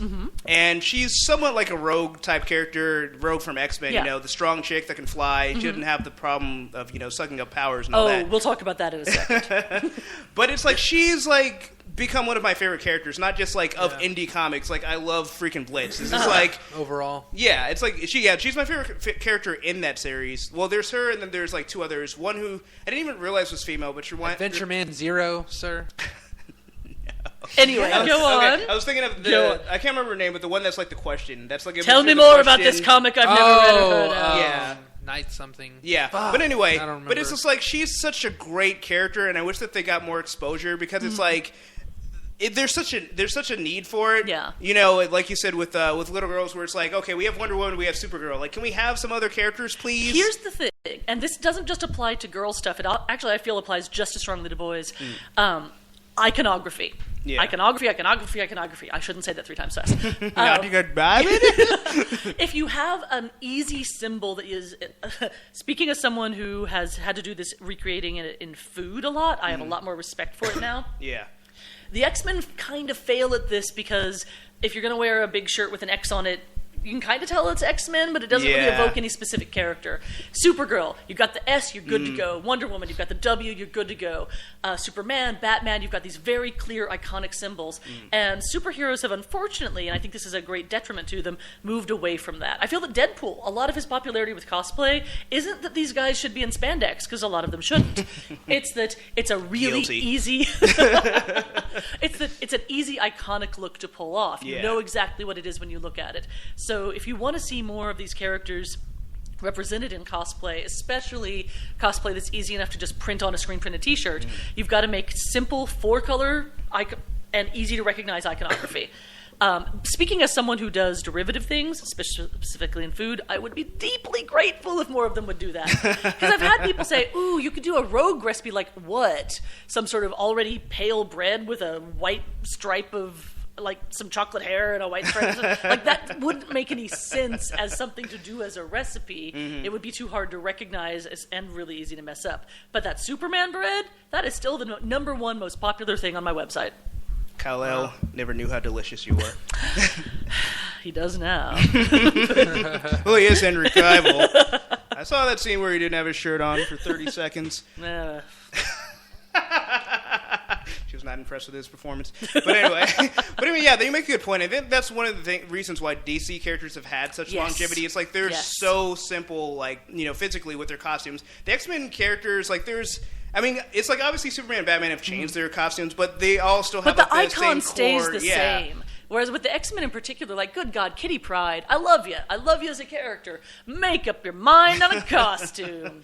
And then they went through that phase where the only characters that had a distinctly iconic look were so slutty it's impossible to wear like in person. Like, you're not going out dressed as Emma Frost. You're just not. Because unless you're doing body paint and you have the body for it, but that's your only option if you want to wear that. And then they put everybody in an identical uniform. Yeah. And so that makes it really hard for people to dress up as the X-Men in some easy, iconic way. Oh yeah, when they went through their whole black leather phase. And when they went through the whole everyone's going to wear an identical like onesie with the black and yellow and the belt. Yeah. Yeah. I remember reading a really interesting article. I want to say it was on the Mary Sue, but I don't remember if that's what it was. When they were talking about the way that female characters are portrayed in comics. And it's like, okay, growing up with my first introduction to comics being in the 90s, where it's like you have a character like Psylocke that literally is just wearing a bathing suit. Yeah. It's like, when you look at it, it's like, it's not as noticeable, like, you know, like I said, growing up then, until I look back on it now, because it's like, okay, the costumes are one thing, where it's like really obvious, where it's like all the guys are clothed from head to toe, and all the females are like scantily clad, but then they're showing like, not only that, it's like the angles, where it's like, they're in like the sexy poses, where it's like, okay, it makes sense in certain situations why someone would want to look sexy. When they're in battle, that's not one of them. The broken spines in particular, where they're trying to get both your tits and ass in the exact same frame. And you're like, human bodies don't move that way. That's my biggest issue right now in reading Thunderbolts. Because, I mean, it's great. It's well written. And Elektra's the only female. And it's not even the way she's dressed. Because, I mean, she's been dressed like that forever. So it's kind of like one of those things you just kind of cope with. It is what it is, yeah, exactly. It is what it is. And it's like, well, you know what? She's still badass. She still makes these kills. And, she, you know, her and Punisher create this relationship. I'm getting besides the point. There's, like, certain panels where it's just like, you know, there's always, like, the little splash part where, like, everyone attack and everyone's, like, doing something. And her ass is just, like, out there. And just these, like... Are you guys familiar with the Hawkeye Initiative? Yeah. They have him doing, like, the quote-unquote butt pose. And I was sitting there, it's like... no, they have him in the poses of, like, they have him in the poses of the female characters, and I just love yeah. having a panel-by-panel comparison. It's beautiful. Yeah, I was just going to say, like, one of the best things I loved about the article is it wasn't just like all, oh, the female character should never be sexy. They're like, okay, you take a character like Emma Frost, who uses her sexuality, it makes sense that she's in these ridiculous get-ups. But it's like, for a character, let's say, like, Kitty Pryde, she's never really been, like, one of the characters that's wearing a bathing suit. But let's say they start drawing her like that. It's like, that makes no sense. Yeah. You know, it's like, there should at least be consistency with these characters. I think if they were introducing Kitty Pryde today, which is still one of many, many people's favorite X-Men, they tried to put her in something appropriate for a 14-year-old girl when she was first introduced, which I think was the 80s, but I'm sure Luis would tell us if he's still listening. Yeah, he is. But so it's kind of this like tunic-like dress and then some leggings and some gloves and a giant mask and whatnot. Completely age-appropriate and sexuality level appropriate for her. I cannot imagine they would do that now. I think they would dress her like X-23 if they tried to introduce her for the first time now. Oh, freaking X-23. Yeah. At least now, the way they draw her, I think she just has like a regular like X-Men outfit. I don't like you said with them being so not generic, but so non-iconic. It's just like I can't even tell you what she looks like, and I read the comics that she is in currently, and I don't even know what her costume looks like. Not without Fafnir. With what? The little dragon. Oh, yeah, that's right. I thought it was Lockhart was his name. Oh, Lockhart is, Or Lockhart, yeah. That's why we didn't know what you're talking about. Fuck. I don't Great know. barbecue, though. But Louis says, yeah, it was in the 80s. Uncanny X-Men number 129. Damn it, dude, you're good, man. He's our oracle. He's sitting there just chapping away at the comic bubble computer and getting all the knowledge. Making the podcast work. Pretty much. Without him, we're just like, I think this Google thing works. There were the people that did the things in the drawings. If memory serves. If memory serves correctly. But speaking of costumes, so supposedly they've gotten the exclusive scoop of what Wonder Woman's costume is going to look like. Oh, so, am I going to cry tears of blood when I see this photo? Oh, they haven't shown a photo. They've just described what they're going to go for. Read to us. Okay, so it says, the reports of Wonder Woman wearing the pre-New 52 jacket and leggings outfit are inaccurate. Which I've never seen that, but that actually sounds like that would have been really cool. I actually thought that was a great costume, but go on. So, well, it's pre-New 52, so we'll get on that tangent. So it says, so the description of the outfit from sources used the term badass on multiple occasions. This Wonder Woman is ripped right from the comics. She has the traditional yet sleeker costume that's quote-unquote battle-ready. She'll have a blue leather skirt, silver armored cuffs that reach out to her elbows, gold tiara with a design of some sort of center, possibly the Red Star, and a variation of traditional-looking top. No ward on armor on it. Her overall appearance is described as Amazon warrior princess and definitely not an urban re-imaging. So I guess they're going to go with, I don't know if you ever played Injustice, but she has like more of like it's like the same outfit, but it's like if they embrace that in armor. So, and... can she just have some straps? Because speaking as a woman, like, these guys, I think, can vouch. I've got a little bit up top going on, and A little bit. I didn't notice at all. And I can tell you from personal experience, having worn a corset on plenty of occasions, because hello, I'm a geek and I go to conventions, that if I'm trying to run and bounce and fight, I'm not staying in that corset, because, no, physics do not allow that. If you could just give her some straps to help hold things in place, that would make me really happy, because they're going to draw her with like a G cup or something. Yeah. Whoops. Yeah, I mean... I don't know, but that's the thing. Like, it would be nice if they're going to go the whole route to actually give her armor, then practicality of the costume could also help. It would be nice. So I don't know. I'm okay with the idea if they want to give her like a Xena-like costume. Yeah. I think that would actually work really well. Yeah. That's what I think about that. But does she get a shock Even rail? Xena had straps. Exactly. Okay, well, all right. If Xena has straps, she is the benchmark for Amazon warrior princess. And if not, agree. she'll throw a disc and it'll chop you. You don't want that, trust me.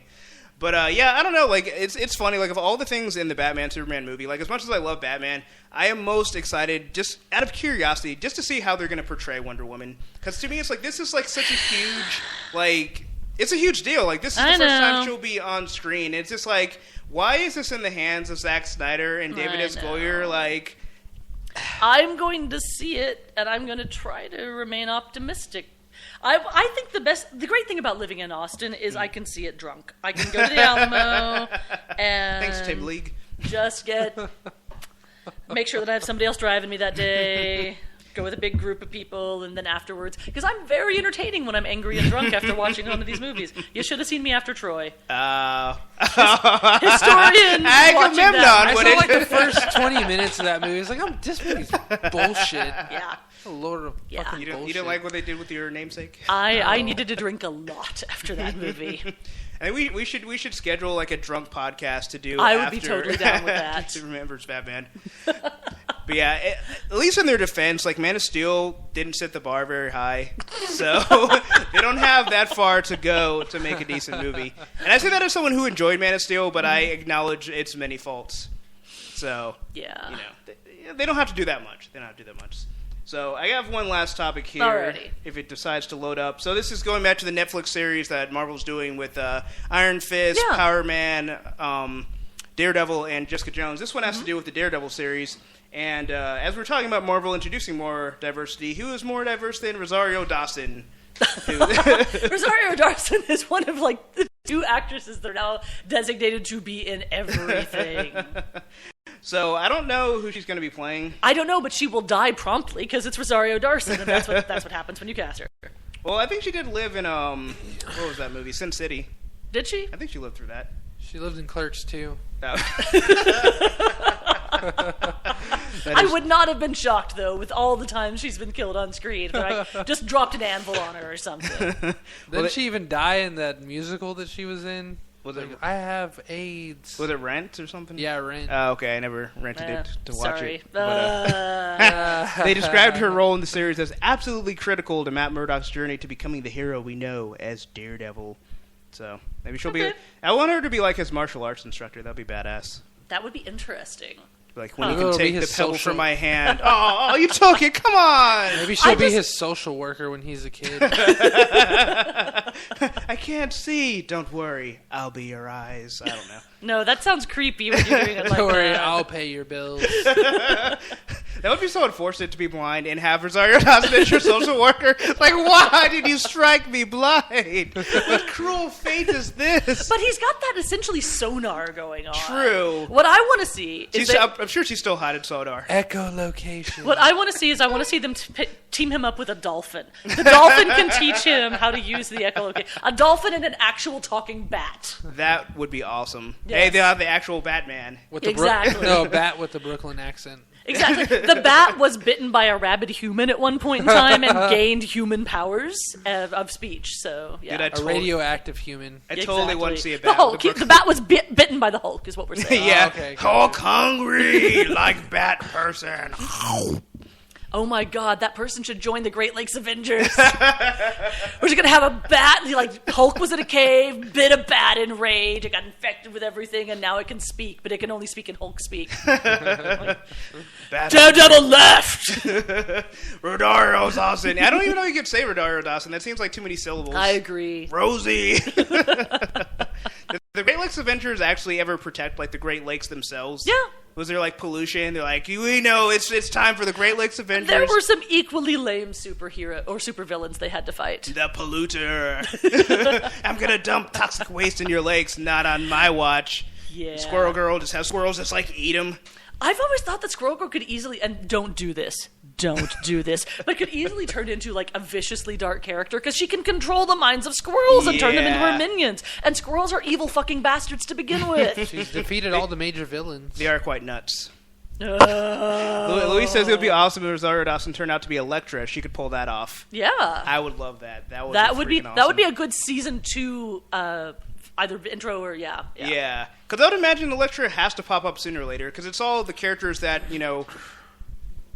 that kind of interact at that level. So Elektra would be perfect. And Elektra, I mean, granted she's supposed to be Greek, but hey, Rosario Dawson, come on, who's gonna say no to that face? Yeah, I won't. I agree. That's who. Won't. Luis points out that she's still alive in Sin City, and she's going to be in Sin City 2. Okay. 10 years in the making, guys. It took 10 years for them to finally make that sequel. Yay. It just seems because so, we were all waiting so rapidly. It just seems so weird. Just like at this point, like why even bother? I mean, I'll still see it, but I mean, still for everyone who's not me, like I don't see who else is excited about it. See, you've got the 7 people that are excited about that, and I've got my 7 Canadians that watch Continuum with me. They might be the same people. I don't know. I think my Canadians like things a little bit more intelligent than that. More intelligent than Sin City. Mm-hmm. Getting down with my Continuum and Orphan Black love. All right, I'll add Orphan Black to the queue as well. I've heard good things, so... I honestly think, based on the grimness of stuff you like, that you would probably enjoy Orphan Black more. Here's the thing. You have to watch Orphan Black both sober and while not multitasking, because there's so much going on, and they don't try and spoon-feed you anything. It's just like, hey, this is a smart show about science. A smart and sexy show about science. Like, there's some good sexy sex going on. Science is sexy. Yes. Actually, the one of the main scientist characters is very sexy. But... The black guy? Huh? The black guy? I don't even know if he's a scientist. They call me sexy In science. that same episode that I had seen, there was some lady and a guy that hadn't seen each other in forever, but I guess they were romantically linked. Oh my god. And they just start making love in the never middle. watch TV out of context. They must take it away from you. Yeah. Look, it's produced in Canada, so Roger Cross had to be in it. So that was Roger Cross having to show up in a Canadian show. I believe there's actually a law that says if you're making a show in Canada, Roger Cross has to be in at least one episode. Back me up on this, Louise. Jay's crazy there. Touche. Speaking of Canadians, did you hear about the whole North Korea condemning James Franco and what's his name now? Seth Rogen? Apparently, Okay. Yeah, they are Canadians. Oh, I knew that Seth Rogen was, but I didn't know that James Franco was. I don't pay that much attention to Franco. Because they were all from like Degrassi, and like that's when they were all buddies and stuff. Okay. Degrassi? They weren't in Degrassi. Is it Degrassi? Something like that. No, they were in Freaks and Geeks. Same thing. It was a Judd Apatow TV show. Other shows that I have not seen. Okay, if it makes you feel better, that's one I haven't seen. Oh, there's one. Well, there is a show I haven't seen. I haven't seen it. They're on the cover. That doesn't actually help. I just remember seeing a picture of them recently, and it was the cover of that. It didn't have words, all right? So I couldn't ascertain what the title of said show was. But anyway, I just brought it up because I remember reading about it earlier. And I guess Thank you, Louise. He's not Canadian. Well, I mean, they do have... Huh? Franco. Oh, I'm not Franco, surprised. is it? He is not Canadian. Why He's would from he be California? Canadian? Oh. Yeah. Canadian? No. Nope, we're not going with you there. Sorry. He's about as Canadian as a bear on the California flag. You win this round, Agamemnon. But I'll return. Blast you, gadget. Okay, well, that one guy that was in This Is the End, that was Seth Rogen's best friend. He's Canadian. Jay Baruchel. Is that him? I Sure. believe so. I'm just going to say, yeah, I'm sure. So he's Canadian. So He's also in anyway, Freaks and There Geeks. are these people that live to the north of us on the other side of the wall. I think they're called wildlings, right? Yes, pretty much. I can see Canadians being wildlings. they're kind of sweet. like really for that, nice, though. timid Like, all white the Yeah, lady. yeah, they Canadians would be the I've opposite of wildlings, They're really actually. kind of Welcome to wholesome our people. country, eh? Enjoy some free healthcare. Yeah, I guess they wouldn't just be pillaging and killing random villagers for no reason. Although it'd be kind of awesome if they did, as long as we're in Texas, we're Yeah, safe. they're So not coming Canada, down here. go for it. You can have North Dakota. We'll film Do your it. worst crime. We won't kill ya. That We should be don't what believe Fargo's in it. about. Canadians coming across the border and just See, the murdering funniest thing everyone. about it is, like, all of the really good dark science fiction that's being written right now that, like, has really dark social consequences, all coming out of the happy land of Canada. Yeah, Canada actually has really the same reason why video game companies go to Canada. There's Oh, yeah. good like tax breaks Montreal. and stuff like that. Oh, I did not. Is Montreal a big font of video? You found Yeah. a point of ignorance in me. Yeah, for video games, a lot of studios are out of Montreal. Fascinating. Do you have to learn French? I would don't imagine think so. so. I think the people there are from Montreal as well. So I think Ah.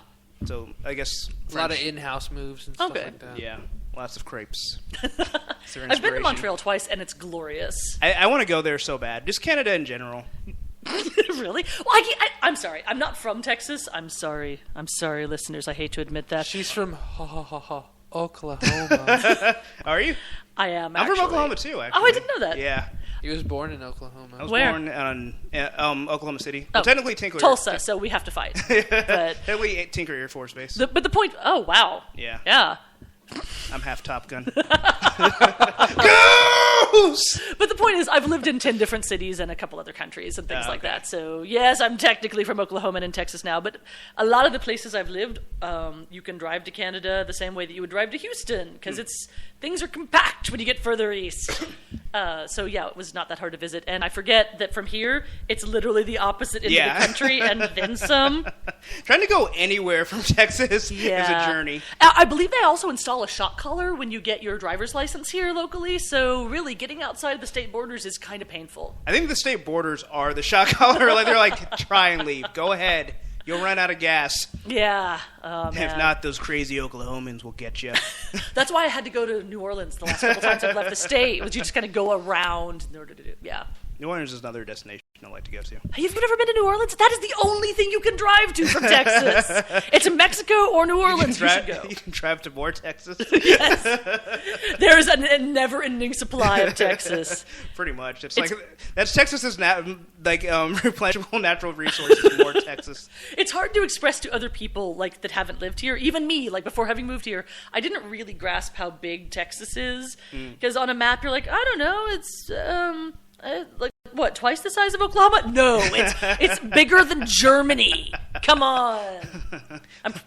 We are I-35 is our autobahn, except it goes except with no speed. But yeah. So we'll go ahead and wrap this up. Unfortunately, because I've been having a lot of fun. But That's okay. You know where I live. We could possibly do this again sometime. And we might even let Agamemnon talk a little bit. Yes, thank you. Don't worry, we're gonna get him drunk next time. I was gonna do karaoke for my birthday, which was yesterday. Happy birthday to me.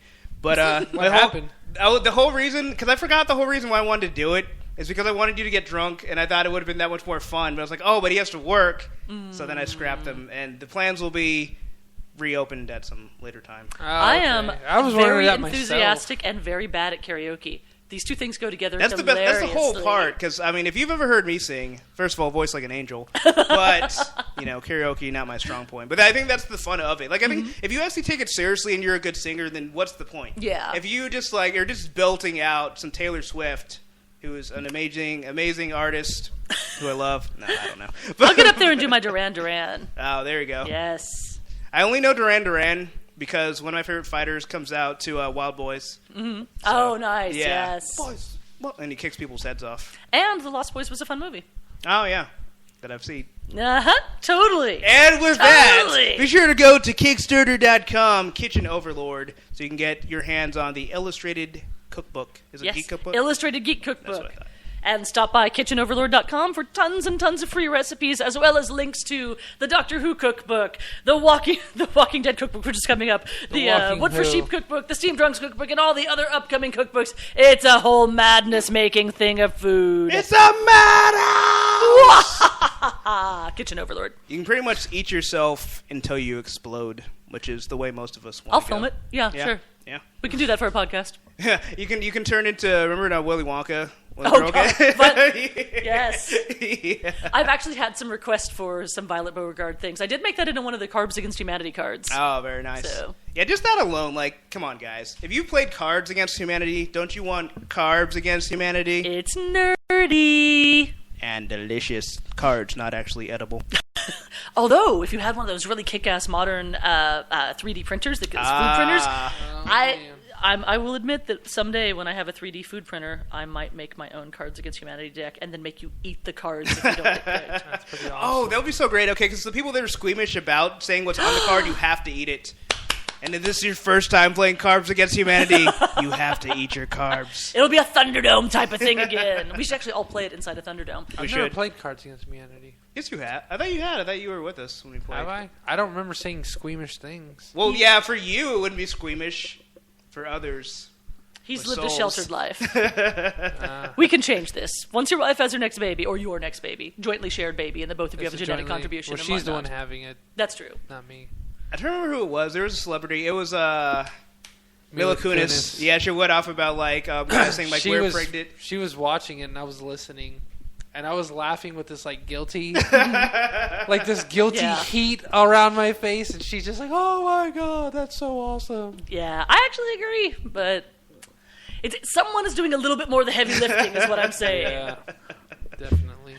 It's like, hey, I helped, and then it's hands off from here. And by helped, I mean I had an orgasm. Hey, I helps. took a nap.